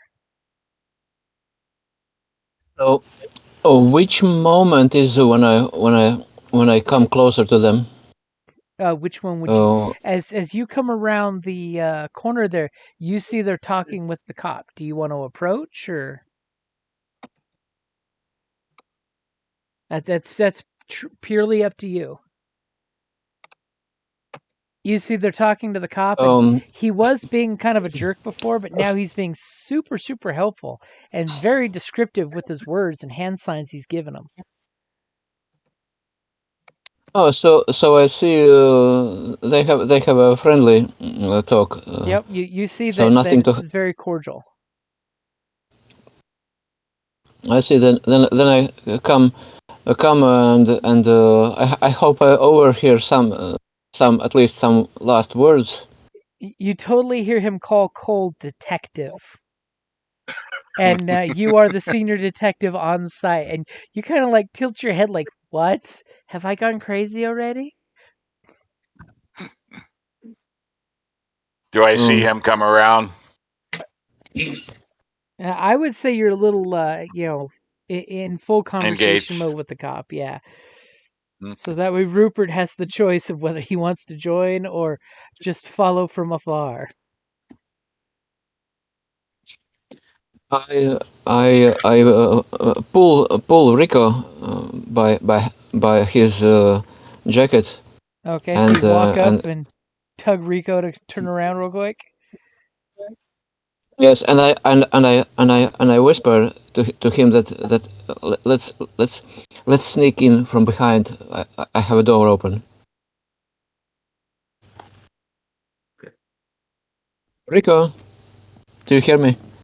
Yep, hear you. Wait. Yeah. I whisper to you that there is a door open from behind. Let's sneak in. Yeah. Lead on. I'll follow. Okay, so do you two kind of say anything glancingly to Cole as you walk off? Hand signal, letting him know that we're going to cover the back. Okay. And the so I'll cop, be like, oh. Sorry, go ahead. As the cop just kind of like glances at them as they move around, but not really noticing where they're going because they're with you, Cole. Oh, sorry, Detective Cole. So they're whatever. I'm not in charge. That's all that matters. It's like, yeah. So I just nod, yeah, cover the back, and we, King and I start heading in. Okay. So you guys Okay, I'll head follow into his lead. Yeah. head on into the doorway. The warehouse. Well, let's take that cop. He's coming with you. Yeah, I was gonna say.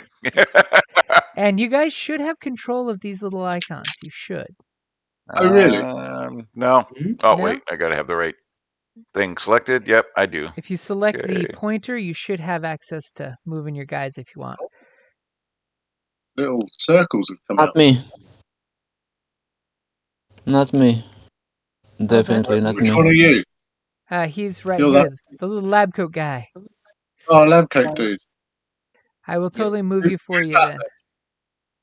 Yeah, the only chance. Okay, I so don't have problems with internet. I have problems with Roll20 somehow. yeah, it's probably the program itself doesn't like your internet, so it's probably rude not sharing as much as it should, like with the character sheets and stuff. So you guys Yeah. come walk in, and your eyes are adjusting to the dimmer light inside here, Mhm. as you see lots and lots of like debris. This warehouse obviously has not been used for a while. There's a certain pungent smell that tells you it's not been used for a while, but it's got a hint of chemicaliness. And as you guys come walking on in, you look around, right? Mhm. Yeah. And you hear some noise, and you see like a little light come beaming in when these guys open the side door. One of you give me an investigation. King, as Cole got you in the door. Now it's time Yeah. for Why your not? keen eyes to Yeah. find things. Okay. I'm going to use long forgotten secrets hang in the air like notes. Um, um, um, um, good. I think that's probably about it. Yeah, why not? Yep, that's just a one, I'm afraid. So what am I rolling? An investigate, did And you say? investigate. Yep. No problem. Oh dear. And you go looking around, and you're like, this place is a total dump. It could totally be a great jazz club if somebody fixed it up and added some stage. As long as there are no naked flames. Just when you say that, you look straight down this way, and you see the hooded figure, and he's got some kind of piece of wood or some kind of weapon is what you immediately key on. That the creepy death guy's got a weapon, and all of a sudden he lifts it, and you hear this tang sound of metal breaking from fatigue, and he lifts the sewer grate and dives down it. Ah, crap. Okay. I'll kind of point my hand out and say, Cole, there in the corner. As Cole Really? looks, The and you see the sewers? guy, like his hood flips up as he jumps down the sewer. And at that Okay. Guys moment, in the corner, in the sewer. Rico and Rupert come in the door there on the second floor, and you can hear these guys shouting over here. Yeah. And Okay. Rupert can immediately point to where he saw him last. Yeah. And looking through the walk path up here, you can see that the grate has been flung open. There's a nice piece of rebar that was used to break the lock, and the lock is sitting shattered on the ground. Get Hate after this. him. I charge. Oh, excellent. Rico's parkour to the Yeah. rescue. Yeah. Right. Okay, so you're gonna jump off the second floor onto the first floor. Yeah, and I can tag uncanny parkour artist and catapult around STEM. Yep, and there are some like rotted things you can jump on, which totally are going to be in your favor, unless they're not. Cool. Unless you fail and they crumble under your feet. So go ahead and face danger, or take a risk. Okay, so Mild. mild success means there is going to be consequence. Okay, so I'm assuming you do want to get to the first floor to the sewer grate, right? Yeah. Okay, so you do this parkour thing as we both grab your token at the same time. And you get down there, but you are going to get a consequence for the parkouring on the rotten wood. Get a splinter. So what's the description for the consequence? It's going to be a status tag 1. Mm-hmm. And it is going to be... We're going to go with stinging pain 1. Basically, it's just your ankle got tweaked a bit. Oh, I thought it might be a splinter in the ass. Anyway. That's Rupert's official scientific opinion. It's not. It's a splinter in your ankle from the crumbling wood shit. As you get there and you look down the sewer grate and you kind of see that it's a sliding sewer drain, so you could totally just jump in there and water sports your way through it. Sorry, just give me a minute, chaps. Sorry. Do we need to take a quick break for restroom and drinks and conversations? Well, I'm good for the most part. I'm if good, anyone but- else needs to take a break. All right. Okay, we'll take a quick break. Nah. Okay. All right. Because I think we may have lost one of our party members for the moment, so. Yeah. And I can totally use some drink. Some 5 minutes or so? Yeah, we'll take a quick 5-minute. Fine.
Oh, God.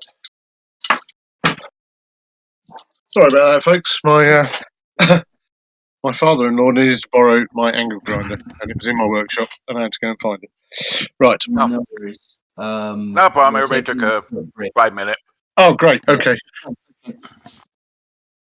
So What happened? Sorry, the guy pulled up the grate, Yeah.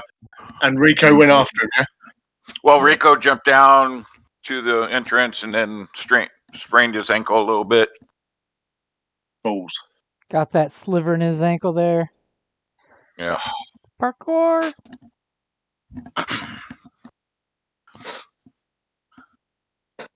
Okay, so does he get mutant powers from the horrible chemicals in the sewers? He's now That's going to probably be why he is. a radioactive crate. Yeah. Love it. So when the guy went to drop down, I was hoping to like call out at him real quick. So basically, like, old friend, we're just here to talk. Oh. And if you say anything like that, I'll look at you and go, you know he's deaf, don't you? I was just going to say, and your words fall as if on deaf ears. Yeah, I was going to say, But I'll it's just kind of look funny. at him. Have you forgotten? Well, I could have looked at my and red lips. Yeah. Yes, you're absolutely right. Yeah. It's a dimly lit place, so if he can see your lips under these circumstances, more power to him. So, are you giving chase in the sewers then? What's the score? That is the score. Okay. I am making a poor life decision. You are making a poor No, it life sounds like decision. an excellent decision. As the only thing that smells worse than the sewers, worse than this warehouse, is the sewer gas coming up from these vents.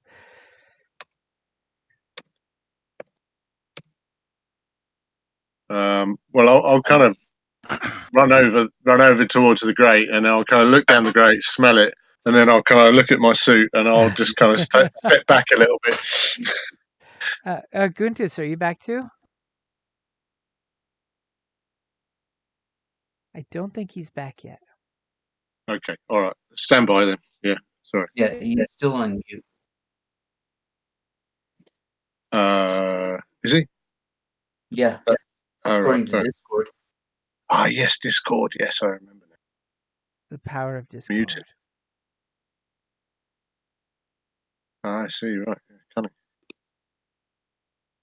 Yeah, I've suddenly got a house full of people, which is great. But my in-laws kind of turned up for dinner kind of unexpectedly, which is lovely. But and then my friend that I'm going motorbiking with tomorrow, he's come up because it's here it's like nearly 8 o'clock in the evening. So we're yeah, he's come over and staying.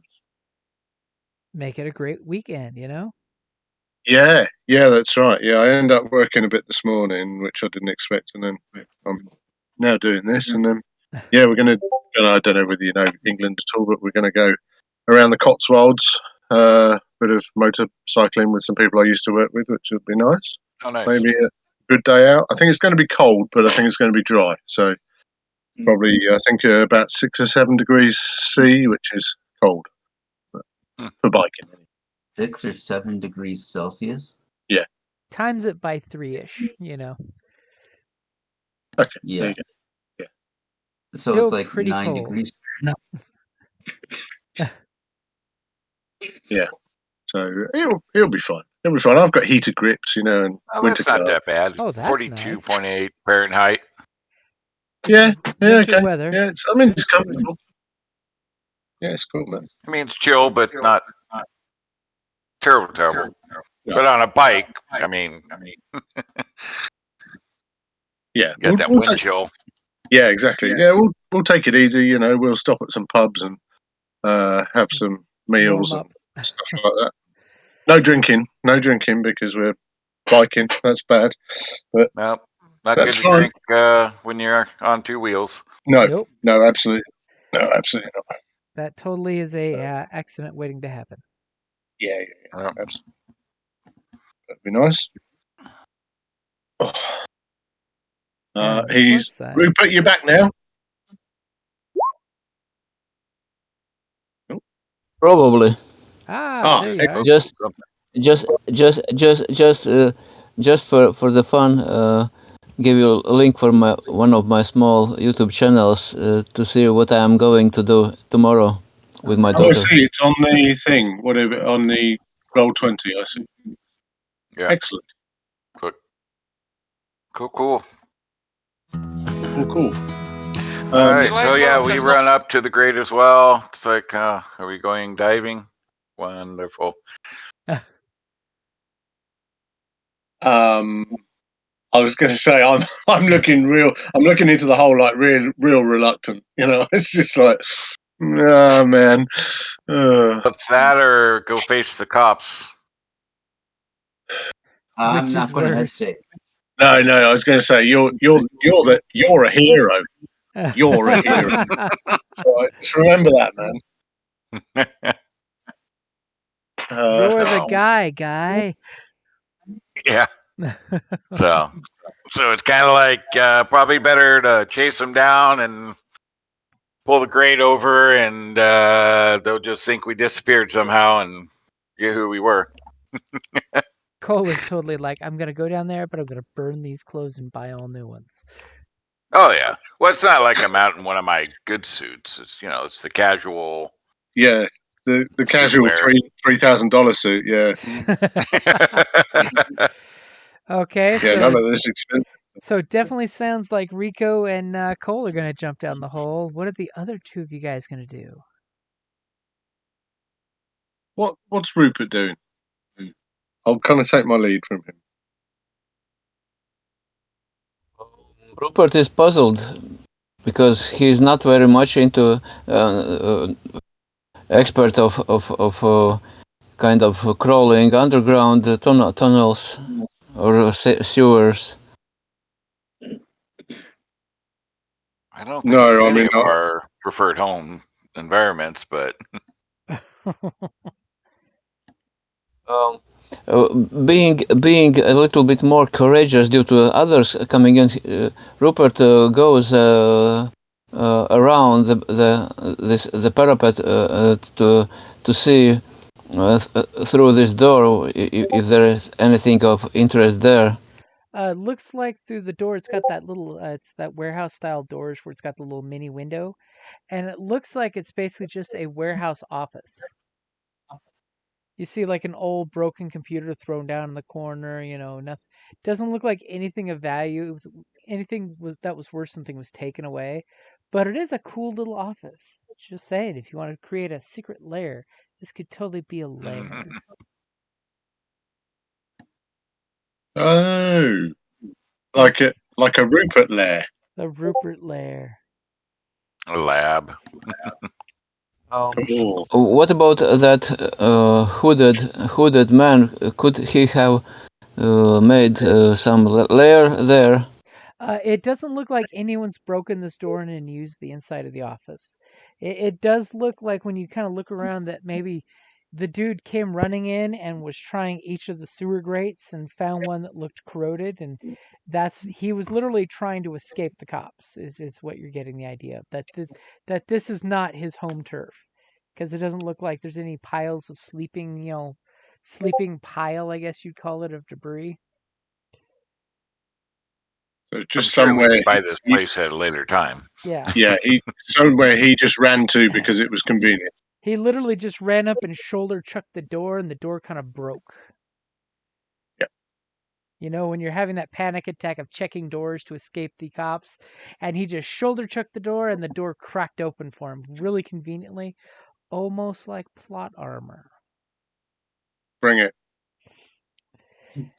And you're seeing your Famous last buddies are getting words. close to that sewer hole, and they're going to dive down the hole. Ew. Dive in head first. No, not. So, got an impression that there is nothing of interest in the office. Mm-hmm. So then I'm getting curious of how did he break the door. I'm going to the entrance and use my forensics knowledge to inspect the door if it was really so easy to break. I can just give you as a gimme. It looks like one of the locks has been drilled out before, but when he hit the door, he hit it at like the perfect angle that the rot of the wood kind of like busted in the door frame, not the door. It's that whole the wood around the doorway is bad, the door itself is still good. Even though the locks have been jinked with, before once or twice before. Or maybe the warehouse owner had to drill his own locks out. Hate when that happens. Mhm. So it doesn't look like he used any special ability or strength. It's just that the door frame was rotted and he hit it just at that lucky spot, then the door caved in. I see. So that doesn't look like some special powers used.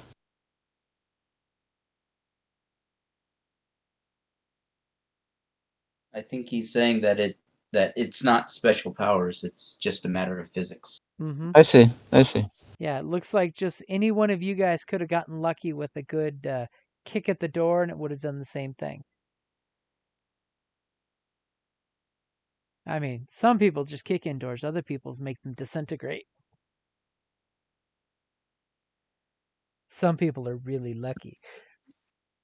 Okay, so it looks like Rico's with that sliver in your ankle is going to dive into the sewers. Yep. Okay. Yep, following behind him. As the chase begins. So go ahead. As you guys see him, he kind of like looks, do you look back at your compatriots or say any final words before you dive in? Nope. Geronimo.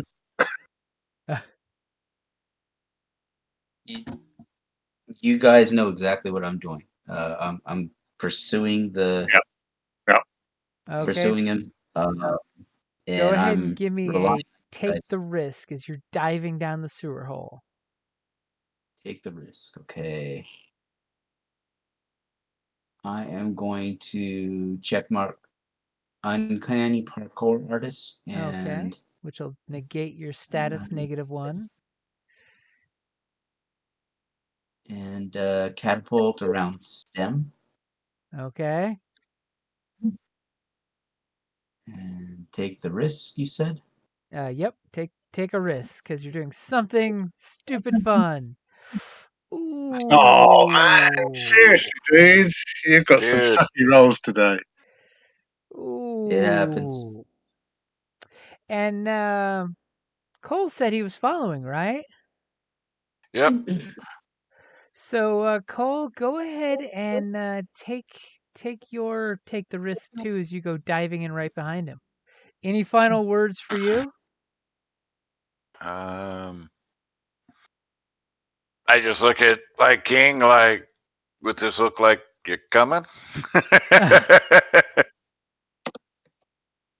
Okay, so we are going to go down. I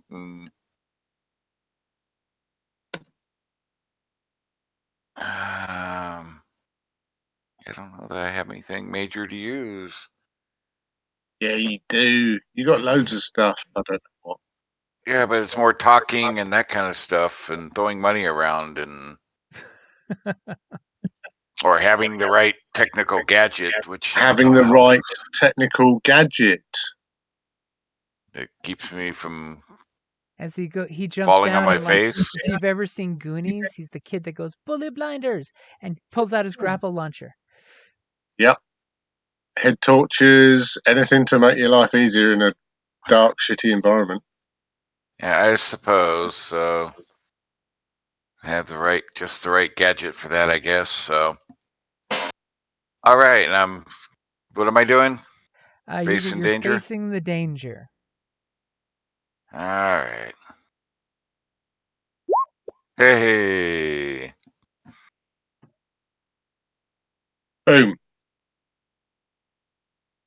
Nice. Okay, so you go sliding down there, and you're gonna get covered in filth 1. Ugh. Covered in As your filth suit one. takes the blunt of it all. And Especially the butt. There's a but you make it down safely, and you kind of land as you kind of look at your poor compatriot down there. He kind of slid down, clipped his ankle, and fell face first into the sewer water. And he kind of like Dude. pulls his face up, and I'm giving him sick 3 for Rico. Sick 3. Yeah, you kind of clocked your head when you hit the ground and rolled right into the sewer, and you were drenched in. The sick is more of your like pukiness. Yeah, I get it. Yeah, you got that concussion plus puke plus oof. And You got away with words, man. I'm assuming as Rico pulls himself out of the muck, which one of you is going to take charge of the pursuit down there? And I'm assuming, by the way, up on the surface, that Rupert and King are not jumping down the hole of stink. Yeah, I'm really reluctant to go down there. It doesn't feel like a great place that I should be going. You know, I push. I don't know. It kind of intimidates me a bit, and it's like I think Rico's probably got this. You know, I'll wait, and kind of if I hear any screaming, then I might reconsider my position. But So you guys that's go my over to the hole. yeah. I mean, Yeah, at I'm the hole, definitely you I'm can over the totally hole. Are yell you all right? You know. as you're hearing Alright. Rico's retchy sound. Yeah, I just glance and make sure he looks like he's okay, and then I'll start pursuing. Rico might need a hepatitis B shot. Yeah, I can't do anything about that right now. I can pay for the clinic, but you know. Okay, so what is King and Rupert gonna do? Are you just gonna hang out at the hole, or are you guys gonna get out of the situation? What is the plan? That's a good question. Yeah. As I'm assuming, does Cole say something as he's running off, and Rico getting up to follow? You know, just I'm after him. Good man. Well done. Well done. Carry on as you were. I think. Oh God. Go for it. Rupert, and I'll look at Rupert. Can you work out where these sewers go to, where they might come up, or where we might be able to access them next? Ooh, that's a good question. Yes, I was thinking about it myself, but how do I reckon that? I don't know. No You're idea. a clever science guy. Work it out.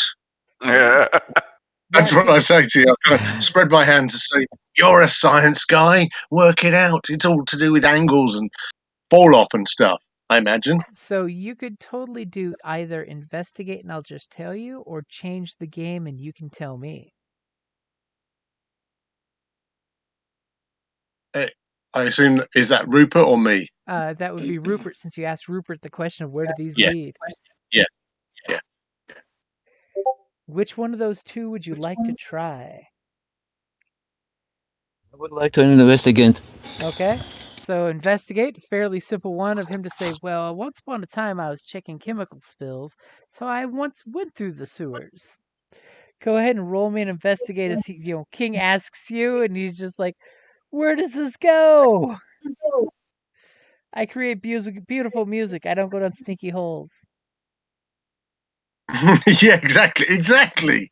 That's my philosophy in a nutshell. If I go down that hole, I can never go back in my club again. Exactly. Using my knowledge in material sciences to judge.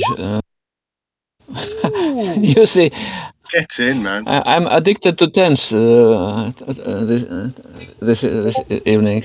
So you immediately look at him and you're like, I know where this goes. This goes over to the factory district. And you basically have a general idea of where the sewer runs. There is, of course, like the open river where the sewer kind of goes through there. And it basically leads to where the factories are. Factories. The trunk factory too? He's obsessed with this stuff. Maybe that's why you know this sewer line runs there. He was outside the factory milking the sewer grates for residue. So, where are they likely to come up, Rupert? Or where could we head them off? He totally thinks that the open river, basically it's a concrete sewer, is totally the best place to head them off before they get to the factory district. Okay. So when you say the open river, like what is in the middle? Factories are on the way to the river, or river is on the way to factories? Rivers on the way to factories. It's Oh, basically then we should. like in Okay, let's go to the river. So what I'm calling the open rivers in California, they call basically the sewers. It's basically concrete, and it's a riverbed. It's dry for most of the year, except when they flush. Like a culvert. Yeah, like a culvert. Exactly. Yeah. Okay, I'm with you. Right. Okay. So there is conveniently one of those. If you guys drive like a bat out of hell, that you could totally cut all three of them off without getting in the sewer yourself. And we need. I'll turn to Rupert and say, we need to get there. I can't drive. And I'll just kind of look at him in the face, like. Okay, so what is your plan to get past the cops and King, into your car? so we are there still two of us with King, right? Yep, you Yes, and King just are still you in the and me. warehouse. Yeah. What about policemen? Don't they come in? No, they're staying outside because securing the building because Detective they were told Cole to stay outside. said that he'll go inside. As he just giggled. Hey, King. Yes. Listen, King. Shall we say cops that here probably ran to the river?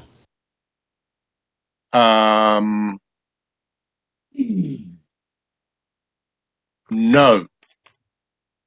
Let's just tell them to keep the, and I'll struggle for the words, the outside the perimeter. We'll just tell them to keep the perimeter, and we'll go to the car. Do you know how to drive? And I'll kind of grab you by the lapels. Okay. I'm casting a curious glance at the entrance. So let's not tell them anything. Let's go out to the back through the back entrance. Okay. All right then. Go on. Lead away. Can you drive Rico's car? Can you drive Rico's car? Can I drive Rico's car? You can try, yeah. Do you know how to drive? Because King is implying that he doesn't know how to drive a car. Ah. That's just a character decision. That's up to you. Is it? But didn't Rico take keys with him? You're a genius scientist. I'm sure you'll work it out. I'll say to you. Now the question is, let's ask Rico real quick. Is Rico the guy who takes his keys, or does he hide them in the car somewhere? He takes his keys. Okay. Yeah. Just making sure he wasn't one of those guys that hides them in the ashtray or puts them behind the visor. I never understood that. No, it's madness, isn't it? Your insurance would never pay out. Pretty crazy. Where is the car parked? It's 2 houses away. So police will not see us, right? What type of car is it? Is it a diesel or petrol run? It's a petrol 4-door sedan. The any man's car. Yep. So it's with ignition. I see. So if you'd like to try to rig it. Try to rig it, right? What else is left? So how far is the river? You definitely would. I mean, you guys could run and to get to it, but the car will definitely give you a nice head start and get you in front of them. It is funny how Rupert knows exactly where this will lead out. This is a conversation for another time. Yeah. Rupert scratches his head, considering what will be faster, rigging the car or running. And I'll He taps on his. Oh. No, go on. He taps on his belly, and decides to try rigging the car first. And I'll kind of smile at you and say, "That's a good choice." So it sounds like Rico locks his doors. Do you guys just like bust a window to get inside? It's totally the easiest, fastest way, by the way. Jeez. I'm not going to damage his car. I'm going to wait and see what Rupert does. Wow. By the way, Plausible deniability. Is it winter or summer? It's or like what? mid spring summer.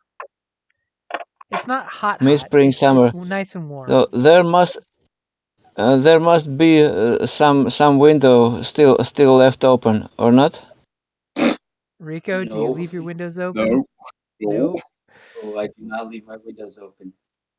I leave my windows open. Someone's come up and steal the car. Yeah. Totally just break the window. I see. It's the 80s. They're still cheap to replace. They haven't become an insurance scam yet. So then Rupert smiles innocently at King Kamosu and says, "Would you mind breaking the window?" Balls. Fine. I'll look around and pick up a rock and I'll smash the window. Okay, so Rupert jumps inside. He's totally gonna try to hotwire the car. Give me a change the game. You got this. You got this, man.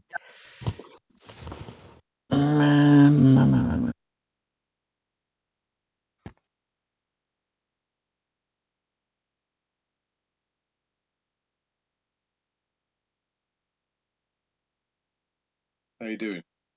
As poor I'm trying Rico to figure said, out if any tags would help. you've got change item properties. That could totally be a thing. Make it so the wires milled with just your touch. Yeah. Let's assume that. Manipulate solid matter. You have that one. You could totally use that to help to take the cowl off the starter to start making it work. And also, you've got structural weaknesses. So there's +3 And you right made there. me smash the window. Yeah, I was thinking the same thing, but I wasn't gonna say anything, but that went through my head. Well, see, this way he's got So an accessory. I try to manipulate structural weaknesses and change atom properties to get the ignition start easier. So 8. How lucky it is that I hit the button too and came up with the same results. So basically, you can burn one to say yes, you definitely got the car started. Brrrn, and what would you like to do with the other power tag?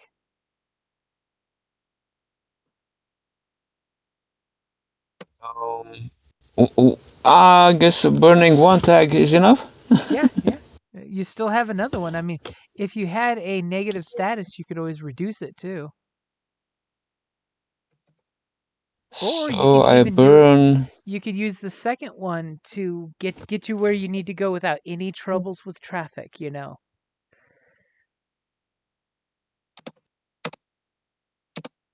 So that way you guys get there and then, way ahead of schedule. Yeah, because we want to be ahead. Can I choose which power tag I burn? Yeah. Well, you don't So have I to burn burn structural any of, weakness. You don't have to burn. Yeah, you're not using burning power yours. from success. Yeah, you're not losing anything, you're gaining. You have extra things you can do because of your success. Okay, I burn the structural weakness. Yeah, you don't have to burn it. It just means you can burn the power, not the actual ability. The power points that you've earned. So you guys come screeching to a halt. You're in the river. It's concrete. There's an overpass conveniently over you guys, giving you shade, especially with the open window. And you guys are looking at the sewer grate tunnel. It's this nice big, like 7-foot circle coming out. There's a little trickle of water. It looks pretty bad. Now inside the sewers, the camera flashes back to Cole saying, "Come on, Rico, shake it off." Rico, you are chasing the guy. He's a bit ahead of you, but you can clearly hear him as he's running.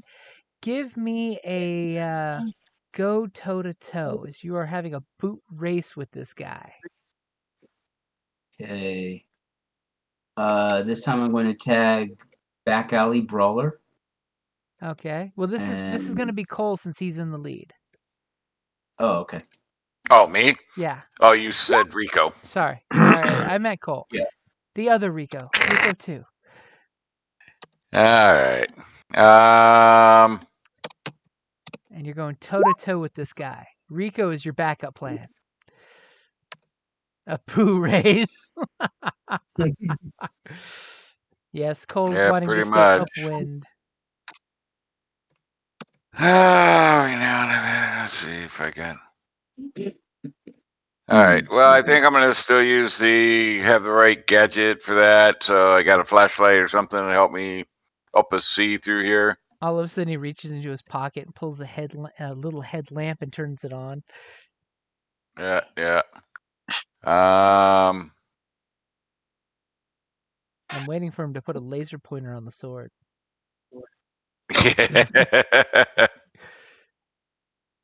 All right.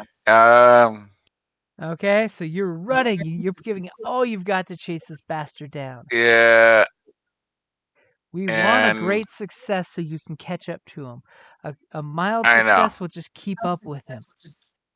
How about empathic connection? So we're kind of coordinating what we see and maneuvering, helping us maneuver. Good use, man. Good use, yeah. All right. Looks like y'all are working as a coordinated team and not even realizing right. You're not feeling that the mist is pulling you together as a team. All right. I guess that's about it. And what am I doing? You're going toe to toe. It's a hard-on foot race. Okay, so mild success. You basically are keeping up with the guy. So here's where we hope Rico is the guy. Go ahead and give me a go toe-to-toe with him as well. As Cole is keeping up, but he's like a good, like 5 lengths behind. You see the guy, you're chasing the guy, you're talking shit to the guy, and the guy's completely ignoring you, which is the worst. He just looked back randomly and saw you and started running a little faster. But Rico thinks he's got the parkour sewer skills. Yeah. I'm also going to tag divine intervention. Ooh. I was debating on that one too, but yeah.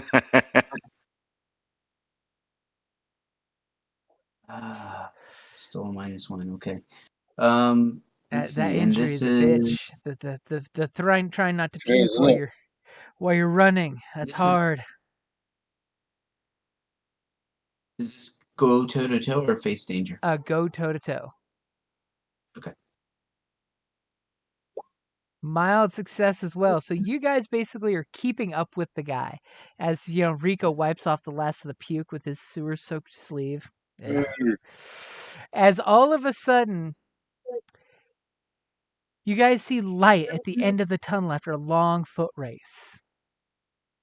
And all of a sudden, you guys come running out of the sewers into the open river.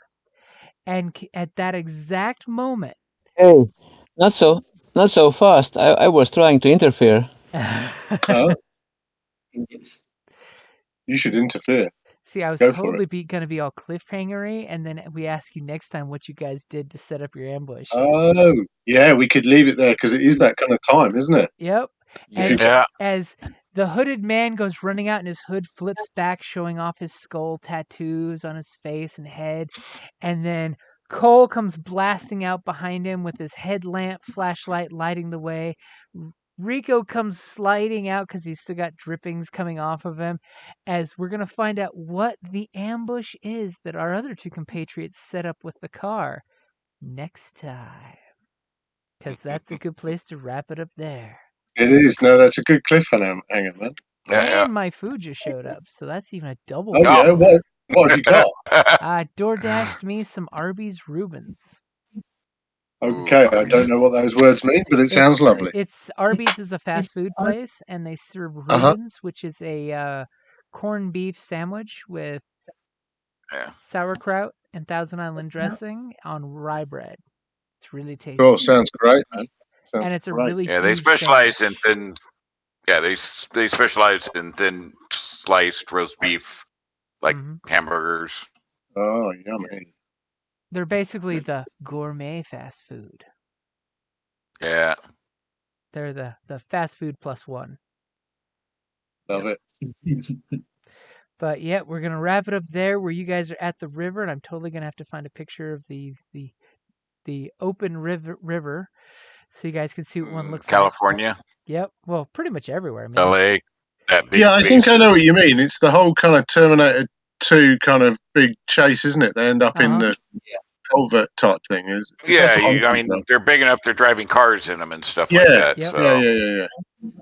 A lot of cop movies end up either driving in, over through fences, or around to end up in them. Yep. Alrighty, guys. Yeah, cool. Have we got a date yet or not? Well, we can actually ask that right now. Let's check the calendar. So, are you guys good with the 7th, 14th, 21st? Which is good for you guys in... Oh, yeah, the 7th, 14th, or 21st? This is May, yeah? Yep. Month? For next month. Or shall we discuss this in Facebook chat? 7th, in the chat. 7th like or they're all 14th open. best for me. I'm actually closing on a house, so Congrats. Nice, congrats. I may be able to do the 21st. It depends. I still have to put a lot of stuff into storage. Okay. Well, the 7th is good for me. Yeah. Looks fine to me at the moment. How about you, Guntis? No idea yet. Okay. Okay. Well, should we pencil in the 7th, and then maybe you can say yes or no, and then if it's a no, we can arrange over chat. Adjust we'll put in from the there. 7th Yep. for now and adjust as needed. Yeah, cool. That's a great idea. Thank you. Sweet. Good job, all. Well done, everyone. Best of luck, my stinky sewer rats. Well done. I'm glad you're better, Jim, because that sounds like a tough time you had. I am definitely better. I still have some healing to do, but definitely glad to be over the worst of it. Cool. I'm glad. And congrats on the house, by the way. Yeah, good move, awesome. man. Yeah, that sounds brilliant. Thanks. Alrighty, guys. Have a good rest of your Saturday. Cheers. Thank you, everybody. Take care, everyone. Well done. And everyone, be safe. Yeah. Always. You too. Yeah. You. Be careful out there. Safe. It's all right. Being safe is not fun, especially when I go snowboarding. Okay. Okay. Reasonably safe. How's that? Yeah. Don't be more reckless than necessary. Yeah. All right. Okay. Well done, everyone. Bye now. All right. Later, guys.